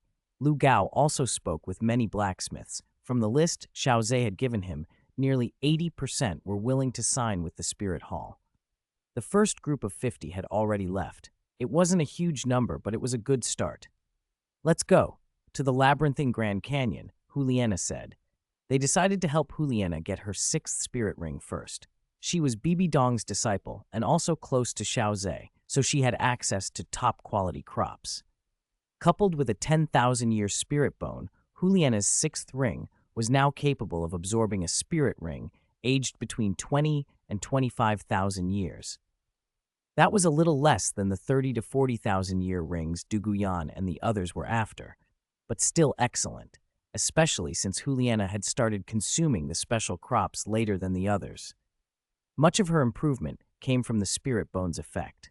Are there really mental-type spirit beasts in the labyrinthine Grand Canyon? Xiao Ze asked. He didn't know much about the place, only that it was a vast canyon inside the Stardew Great Forest, known more for its dangers than its variety of creatures. Yes, I got my fourth ring there, Juliana nodded. Mental types often show up in that canyon, and it's a bit safer than the deeper parts of the Stardew Great Forest. The Stardew Great Forest was indeed full of mental-type beasts, but those were usually intelligent, lived with their parents, and stayed in the mixed zone and deeper regions, extremely dangerous areas. You might find a few on the outer edges, but very rarely. They reached the labyrinthine Grand Canyon the next day. It looked like a work of art carved by nature. Cliffs on both sides were streaked with pinkish-purple stone, and the air held a sweet, cloying scent. Xiao Ze stared. What kind of canyon was this? The color looked almost like a valley fit for a courtesan. These stones formed when too many special spirit beasts died here, and their essences fused with the rock, Juliana explained. As for the sweet smell, much of it comes from the carcasses, and some from the walls themselves. It really is strange, Duguyan murmured. Ningrongrong crouched to examine the pinkish-purple rock with keen interest. Could these stones be used to build houses? She asked. If you don't mind that bones might eventually appear in the walls, then yes, Juliana said lightly. I'll pass, Ningrongrong decided. The color was lovely, but the idea of bones in the stones was too creepy. They pushed deeper into the canyon. The number of spirit beasts inside was small, but there were species they hadn't seen elsewhere. None were particularly strong. Under the girls' combined assault, they scattered. After a while, they came to an underground spring. Juliana paused at the edge. I saw this before. Don't drink it. There used to be carcasses here. Hearing that, Shuyuer hesitated, then sheepishly returned to Shui Binger's side. Sister, don't be so impulsive, Shui Binger scolded with a half-smile. Xiao Ze peered at the oily, iridescent film rippling on the water. That doesn't look very drinkable. Yuer, were you planning on committing suicide? I wasn't going to drink it. Just look, Shui Yuer retorted, puffing her cheeks. Who wouldn't want to see a rainbow sheen like that? Ningrongrong squatted down and picked up a tuft of downy fur from the ground.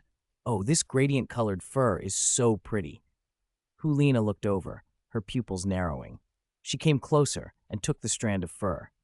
A smile tugged at the corner of her mouth. What is it? Mengyuan asked. It's a good find, Juliana said. This is bewitching heart fox fur. She described the fox, a mental-type spirit beast with a gradient coat, from cherry pink at the ear tips that faded to indigo at the tail. I got my fourth spirit ring from a bewitching heart fox. These foxes are lazy by nature. If they can survive in a territory, they won't leave it. This fur looks fresh, so there's a good chance one's nearby. Search the area then, but be careful, Xiao Ze warned. They split into pairs and fanned out. Though called a canyon, the interior space was large, at least 100 meters across in places.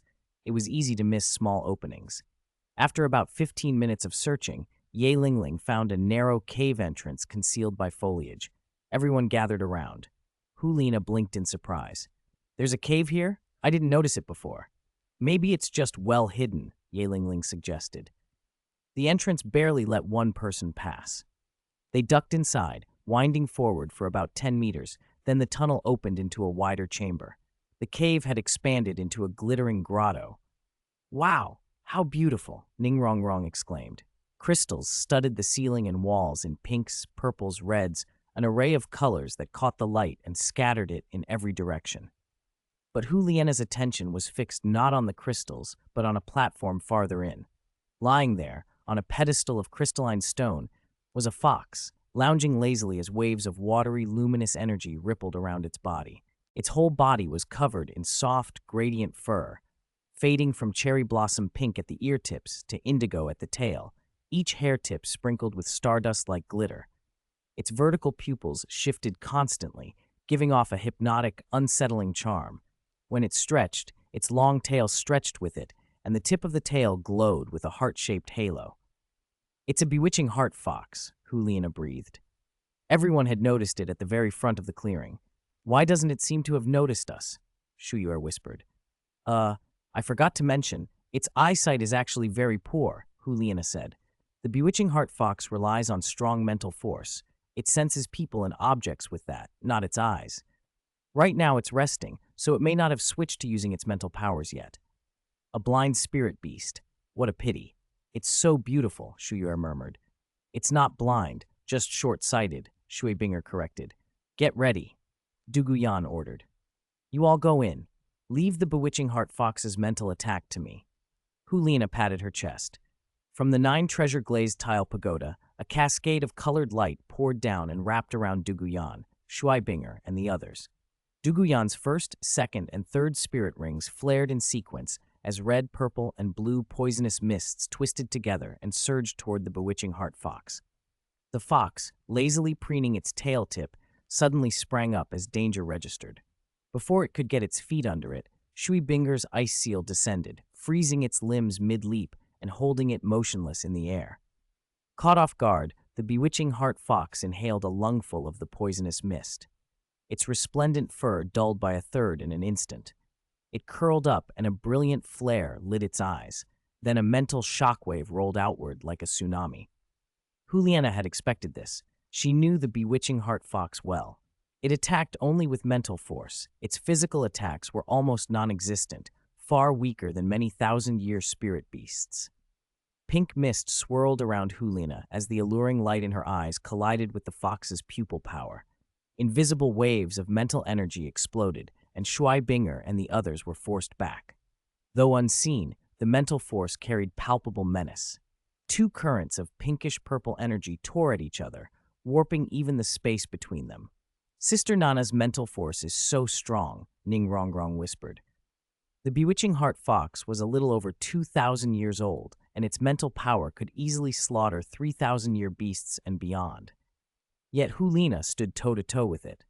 Xiao Ze chimed in quietly.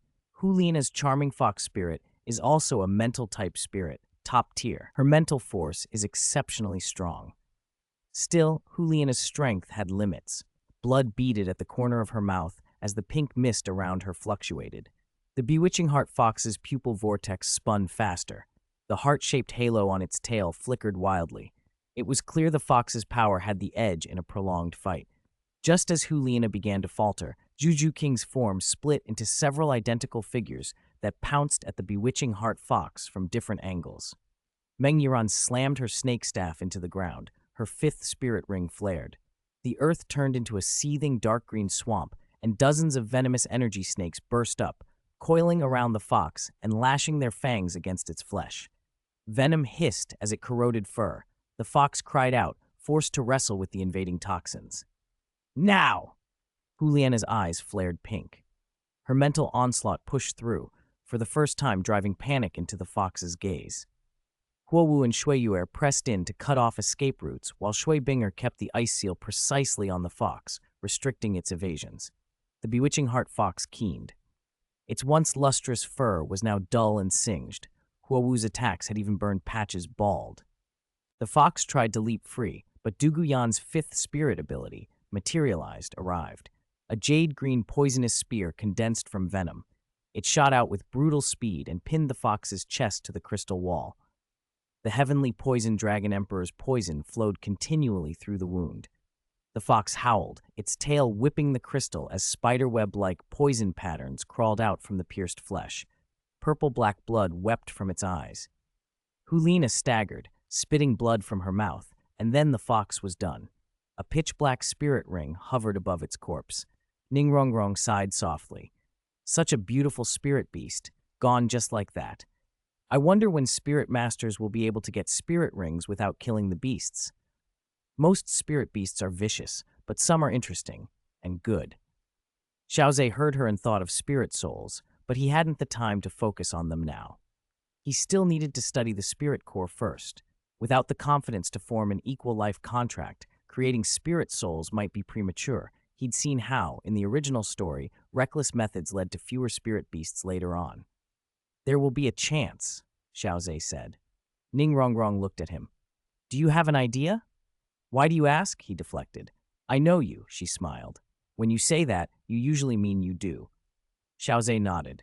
I do have an idea, but it's far off, at least 2 or 3 years. You actually have an idea. What is it? The others gathered to listen. Juliana sat apart, drawing in the fox's spirit ring. Xiao Ze sketched the rough concept of a spirit soul. The girls fell silent, thinking it over. After a long pause, Ye Lingling said, It sounds plausible. If spirit beasts could contract with spirit masters through their souls, they could grant many spirit rings, or even extend their lifespan. I think a lot of spirit masters would favor that. The sticking point is spirit bones. Xiao Ze understood immediately. Greed was universal. Spirit bones were valuable to spirit masters.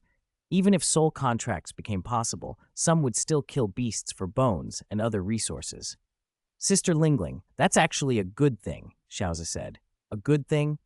The group fell silent, surprised. Even with fewer killings, conflicts between humans and spirit beasts would remain. Yet Xiao Ze insisted it would be positive. We can't and shouldn't try to manage humanity's greed, Xiao Ze said. The women nodded. They had felt that same pull themselves. None of them were immune to greed at times. There can't be a world without conflict. Even among people, there is strife. Conflict, in a way, drives the world and ourselves forward.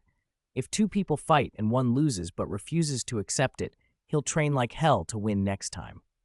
I understand. Humans want spirit bones, so they clash with spirit beasts. Both sides improve. Humans to get the bones, beasts to avoid being killed, Ning Rongrong said. Exactly. Provided the leaders on both sides don't cause catastrophe, these are essentially regional disputes. Humans and spirit beasts can't coexist in perfect harmony. Some friction is natural. If everything were perfectly peaceful, the world would stagnate. No progress, just dead silence. After Xiao Ze's explanation, the others relaxed.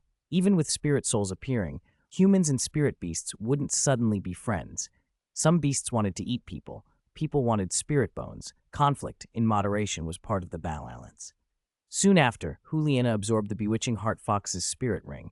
She opened her eyes slowly, smiling. How does it feel? Xiao Ze asked. Great, she answered. My mental force increased again, and I gained another charm spirit ability. Xiao Ze hesitated. Juliana's spirit was strange.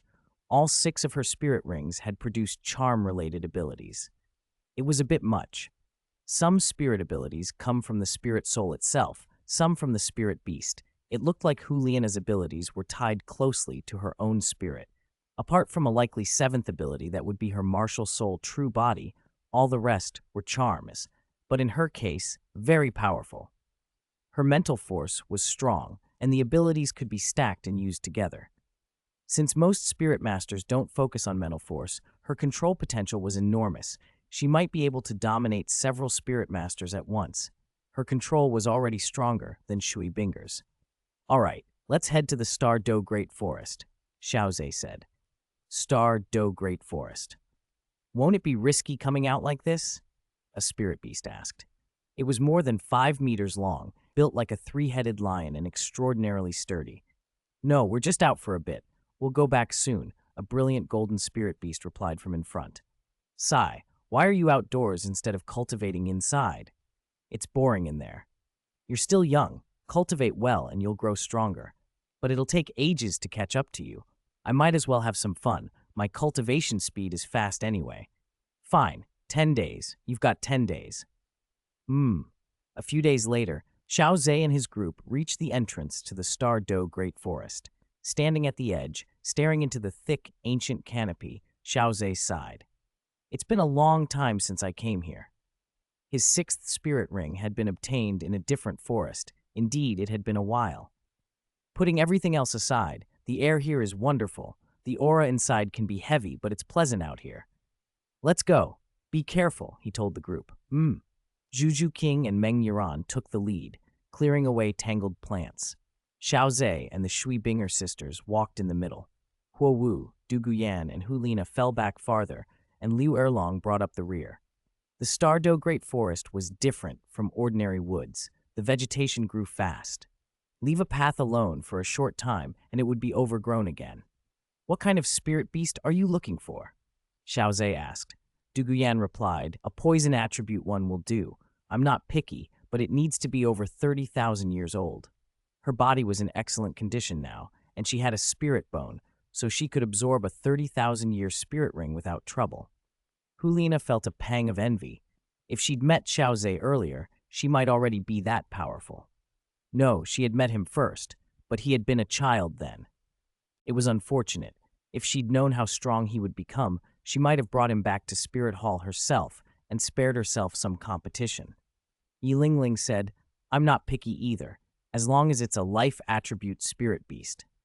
Poison is fine, but life attribute is harder, Xiao Ze said. He needed a life attribute beast himself, so he knew how rare they were.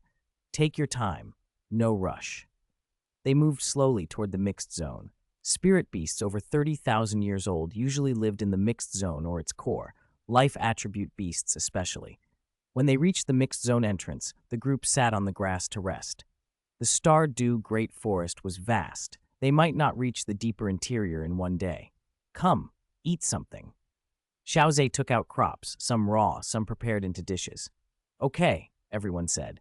They had always loved the food Xiao Ze grew and cooked. Even eating it daily never dulled their appetite. Thousands of meters away, a pair of spirit beasts stirred. One was over 3 meters long, 8 chi at the shoulder, all brilliant golden fur. It twitched its nose. Crimson King, smell that? It's so fragrant. Crimson King sniffed, eyes brightening. It really is. Let's go check it out. When was the last time I smelled anything like this? Must be some heavenly treasure. Okay, let's hurry. They burst off in a single direction at full speed. Xiao Ze, stop eating. Danger. 2 spirit beasts are coming this way, and one is very powerful. By your standards, at least 100,000-year spirit beast, the god of agriculture's voice warned in Xiao Ze's ear. Xiao Ze jumped up. Quick, retreat. 100,000-year spirit beast is coming. The women were startled and scrambled to follow him. They moved as fast as they could, but it wasn't fast enough. Bang! 2 enormous figures slammed down before them. Xiao Ze froze at the sight. A spirit beast stood before them, majestic and terrible, lion-like but with 3 identical heads, each over 1 meter across, its teeth glowing a reddish gold. Its body was not the largest among spirit beasts, but the violent, searing aura it radiated made the air hard to breathe. Behind it lounged another dazzling creature, golden fur so bright it seemed translucent, the whole body like carved crystal. It was lion-shaped as well, but its claws were 4-pronged, like a dragon's, and coiled beneath each talon was a ball of golden flame. Its muzzle was a touch longer than a normal lion's, and under the fur, golden scales gleamed. In addition to the usual pair of eyes, it had a third eye with a vertical pupil. The ordinary eyes shone gold, while the vertical pupil burned red, giving it an eerie, unsettling presence. Xiao Ze recognized them at once, the 3-eyed golden knee, the forest's famed 3-headed guardian, and its bodyguard, the Red King. Everyone around him felt the raw power pouring from the 2 beasts. Ning Rongrong gripped his arm tightly, fear plain on her face. Human. The Red King opened its huge mouth. Xiao Ze stepped in front of the others, shielding them. Red King.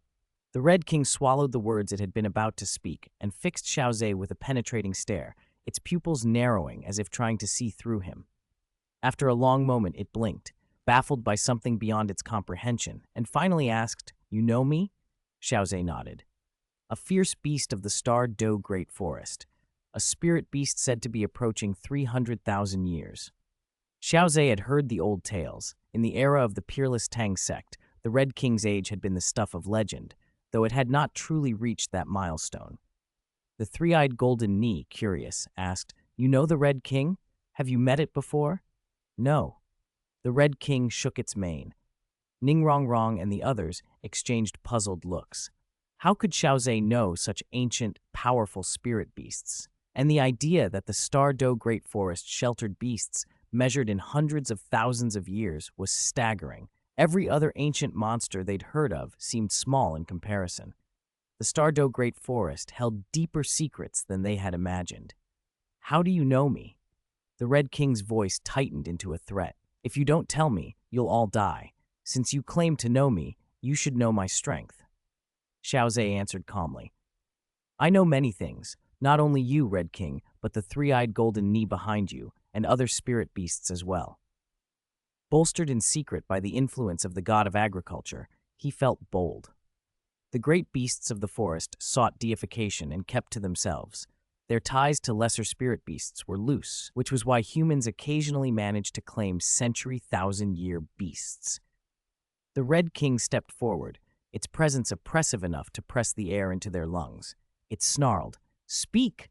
How do you know of us?" The three-eyed golden knee was sacred to the Soul Beast clan, the living embodiment of the forest's luck. Its status among the forest's many denizens made it more than just powerful, it was a focus for the land's fortune. Ning Rong Rong and the others instinctively took a step back. They still did not understand why merely naming a spirit beast would ruffle it so. It was beautiful and alien and clearly different from anything they'd known. Xiao Ze's expression remained casual. "I know a lot. Are you sure you want to hear it? Right now?" He slid a finger forward discreetly, and the subtle, vast aura of the god of agriculture bled into the air. The effect was immediate. The Red King flared its nostrils, as if inhaling death itself. Its fur stood on end. Panic flashed across its face, and in a single motion, it snatched up the three-eyed golden knee and leapt back, landing more than 100 meters away. "Damn it! What is that aura? It's like the feeling my master gives me," the Red King cursed, panting. "Could it be a god?" The three-eyed golden knee rasped once it had been set down. The Red King's pupils contracted to pinpricks. A god. This human was connected to a god, perhaps even an heir. Bad luck to meet such a thing on a routine outing.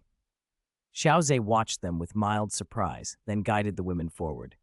"Xiao Ze, do we really have to go on?" "We can't fight them," Liu Erlong said. "I'm not an ordinary person," Xiao Ze replied. "They won't hurt us. Besides, if we can learn more about spirit souls, they might even help. These aren't ordinary spirit beasts." As they drew within 50 meters, the Red King roared, "Humans, stay back!" Xiao Ze gave a helpless smile. "Red King, you're a fierce beast. You're not supposed to be afraid." "How could I be?" the Red King snapped, trying to put on a ferocious front, though its fear leaked through. Spirit beasts were not actors. Fear was never far from the surface. "Relax. I mean you no harm. Would I speak with you so politely if I intended otherwise?" Xiao Ze said. Still the Red King did not relax. The three-eyed golden knee was at its side, and the thoughts of what might happen if anything went wrong had the beast on edge. "You're an inheritor of a god, then." "You could say that," Xiao Ze acknowledged. "What are you doing in the Stardow Great Forest?" "To claim a spirit ring, of course," the Red King answered. "What else?" "Get your spirit ring and leave quickly," Xiao Ze advised. The Red King hesitated. The human gave it an oddly comfortable feeling, and yet the same human carried the aura of a god, someone who could kill it in an instant. Those two conflicting sensations left the beast jittery. If Detian himself had come, that would have been less troubling. As it was, the Red King wished only to return to its den and sleep. Xiao Ze let a mischievous smile play across his face. "If I hadn't met you, that's exactly what I would have thought. But now, I have another idea." At once the Red King's fur bristled and its body crouched for attack. Ning Rongrong grabbed Xiao Ze's arm. "Don't say that." Xiao Ze cleared his throat and showed his hands, empty. "I have no ill intent." Then he produced, from where no one could guess, the two vegetables he had been cultivating, the magical cabbage and a cluster of green vegetables. These crops had surprised him earlier. Their effects extended to spirit beasts. Green vegetables could increase a spirit beast's chance of breaking through to a higher cultivation, while the magical cabbage boosted a spirit beast's cultivation level. To a spirit beast, such plants were priceless. The three-eyed golden knee's nostrils flared. "So fragrant, even more fragrant than before," it murmured, eyes lighting up, and it started toward them. The Red King immediately blocked it, restraining its longing. Though it too smelled the irresistible aroma and tugged at its restraint, it kept watchful. Xiao Ze watched the exchange and understood. The two crops were overwhelmingly attractive to spirit beasts, perhaps because their sense of smell was dozens or even hundreds of times keener than a human's. He couldn't detect anything special himself, but if stir-fried, he'd wager they would be delicious. The beast's struggle between hunger and duty played out in the tense space between them, while the forest around seemed to watch and hold its breath. I don't mean you any harm. Besides taking a spirit ring, I haven't killed any spirit beasts. I'm working on something now that could be important to both spirit masters and spirit beasts." He gave a reassuring nod. The Red King didn't fully understand, but he trusted the change in Xiao Ze's behavior. He wouldn't lead the beasts to an obvious threat. After a moment's thought, he agreed. "All right, I'll take you, but you'll need to discuss the details with the others." "Fine." Xiao Ze smiled. The Red King glanced at the golden knee still feasting, irritated. How long could it eat? He sauntered over, dragged the knee away, and then, with a single bite from each of his 3 heads, swallowed the remaining cabbage. The golden knee protested indignantly. "That was mine." "Let's go," the Red King said, ignoring him. Shuyuer sidled up and patted the golden knee. "Don't be sad. Brother Xiao Ze had plenty more, and we don't even like these crops that much." The Nye's eyes lit up. It scampered back to Xiao Ze and rubbed its fluffy head against him. Xiao Ze blinked. The golden knee looked unexpectedly adorable like this. "All right, business first, then we'll play," Xiao Ze said. "Let's move." "Mmm," the animals replied. The Red King led them deeper into the core of the Stardew Great Forest, then toward its innermost sanctum. Soon a vast green lake opened before them, and the air thrummed with raw vitality. Even from the shore, the life aura was tangible, almost liquid. This is the Lake of Life. Xiao Ze's sensitivity to life energy made him shiver.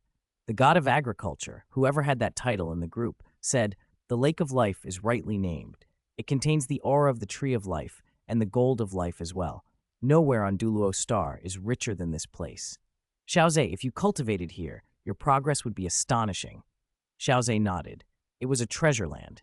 Ye Lingling felt it too. "Xiao Ze, the life aura here, it's so thick." "Where are the Titan giant ape and the sky azure bull python?" someone asked. "Weren't they supposed to be the guardians?" "I drove them away," the Red King said. "Huh? This place was never really meant for them. It was just left unmanaged before." Xiao Ze hurried to assuage their fears. "Don't worry. The divinity I carry is not one of the divinities from the god realm, you mean. I harbor no hostility toward you." Detien's frown deepened, though his vigilance did not ease. "You say so." To show his word was true, Xiao Ze released a thread of divine force, the god of agriculture's presence.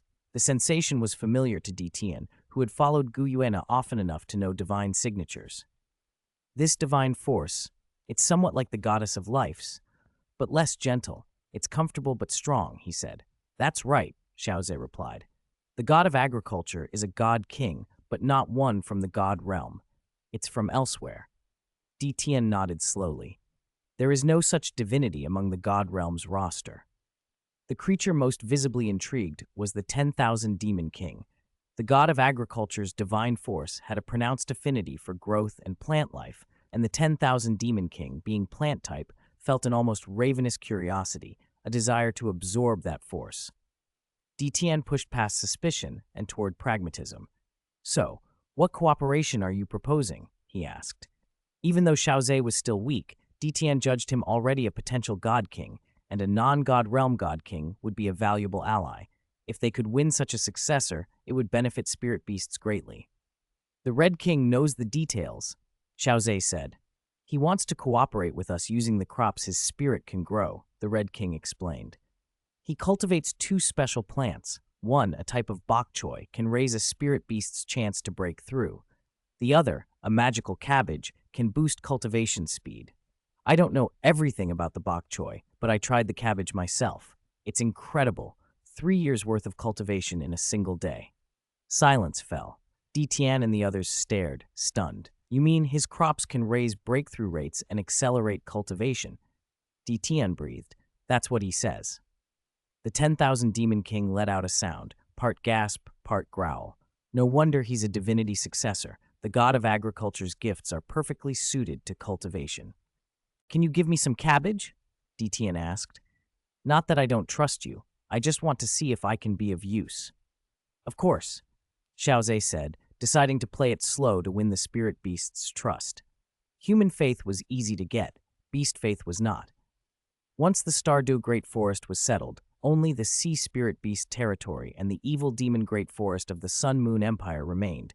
both full of powerful spirit beasts, so they weren't being considered for now. Xiao Ze handed over a cabbage. Detian bit into it, and a subtle change crossed his face. Detian, is it effective? Ziji asked. It works, Detian nodded. It really boosts cultivation. It's miraculous, Biji said. A spirit actually grew such a plant. Can we grow more of them? Xiao Ze chuckled. No, these are cultivated through my spirit. How could you possibly reproduce them? Otherwise, what would be the point of my spirit? That's true. This is only a low-grade cabbage. Once I awaken the cabbage spirit, a cabbage like this could increase a beast's cultivation by 100 years in a single day. For fierce beasts like you, that's enormous. 100 years a day, over a stretch of 100 days, that would be the equivalent of 10,000 years of cultivation. If they had to attain that themselves, it would take impossibly long. How do you want to cooperate with us? Detian asked. If the cabbage worked, the other vegetables probably did too. Everything Xiao Ze offered was beneficial. They ought to consume as much as possible. It was slow at present, but better things might come. I want your help researching spirit souls, Xiao Ze said. Spirit souls? What are those? Detian asked. Xiao Ze explained in careful detail. Immediately, the fierce beast's breathing quickened. If spirit souls could be developed, the situation for spirit beasts would change drastically. At the very least, most spirit beasts would no longer be easy prey for human spirit masters. That's all? Detian asked, suspicious. That's all, Xiao Ze repeated. Detian fell silent for a moment, then asked, These spirit souls are beneficial to spirit masters too, but you don't need them. Why do you want to research spirit souls? It's simple. I want your faith. You want the faith of our soul beast clan? Detian blurted in astonishment. That's right. I want to create my own divine position, and that requires massive faith and merit. I've already started on the human side. If I can add the faith and merit of the soul beast clan, maybe I can forge a god king position. The sea god and the angel god, one supported by sea spirit beasts' faith, the other by humans, had become first-class divinities. If Xiao Ze could combine multiple faiths plus his existing god king inheritance, a god king position might be within reach. The fierce beasts fell silent. It was a grand ambition, to use spirit beast faith to help someone ascend to god king. You're already the successor to a god king, Biji said. Why create another god position? Who said a person can't hold two? Xiao Ze replied. Biji was speechless.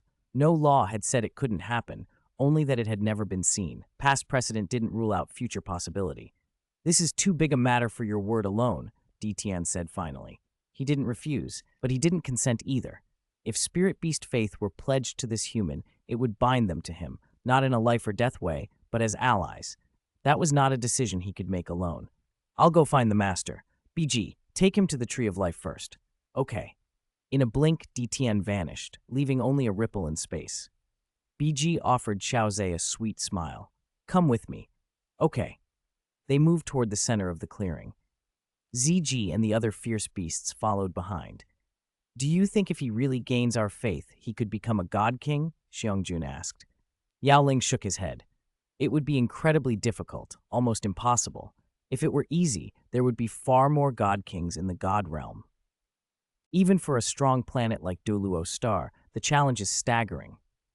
I think it's possible, ZG said. Spirit beasts aren't only land-dwelling, there are sea spirit beasts too, and Xiao Ze already has a god king inheritance. It's not impossible for him to become a god king. He's aiming for something unprecedented, dual god king positions. A dual god king, 10,000 demon king chuckled. Even divinities probably wouldn't dare dream of that. Who says they can't? ZG said, if he pulls it off, it would be tremendous for the Soul Beast clan. It would give us leverage. Faith can rise, and it can fall. Maybe one day we could even become divinities ourselves. At the center of the space, the Tree of Life towered, its crown piercing the ethereal dome. Fruit hung heavy from its branches, pulsing with vast life force. Each one could easily restore a titled Douluo from grievous injury. This is the Tree of Life, Biji said. Xiao Ze, do you think the Tree of Life inside you can grow this large? Yilingling asked. Huh? He has a Tree of Life inside him? Ziji and the others were stunned anew. Yes, it began from a seed, but it will take a long time to become a true tree, Xiao Ze said. Hiss, We've tried before to cultivate a tree of life from a seed and never succeeded, Biji muttered. It was by chance, Xiao Ze answered. Biji's mouth twitched. By chance? If it was that easy, maybe she deserved a few more chances. If she had a tree of life within her, she might withstand the heavenly tribulation and become a divinity, though whether other god realms would allow it was another matter. Xiao Ze's spirit puzzled her. Not only did it grow those anomalous crops, it also supported a tree of life. It felt outrageous. The life aura here is thick, said the god of agriculture. You can sit beneath the tree and begin to comprehend the true meaning of life. If you achieve comprehension, you'll be much closer to researching spirit souls. Very well, Xiao Ze said. He walked to the base of the tree of life and sat cross-legged to meditate. Elsewhere, Di Tian arrived inside a cave.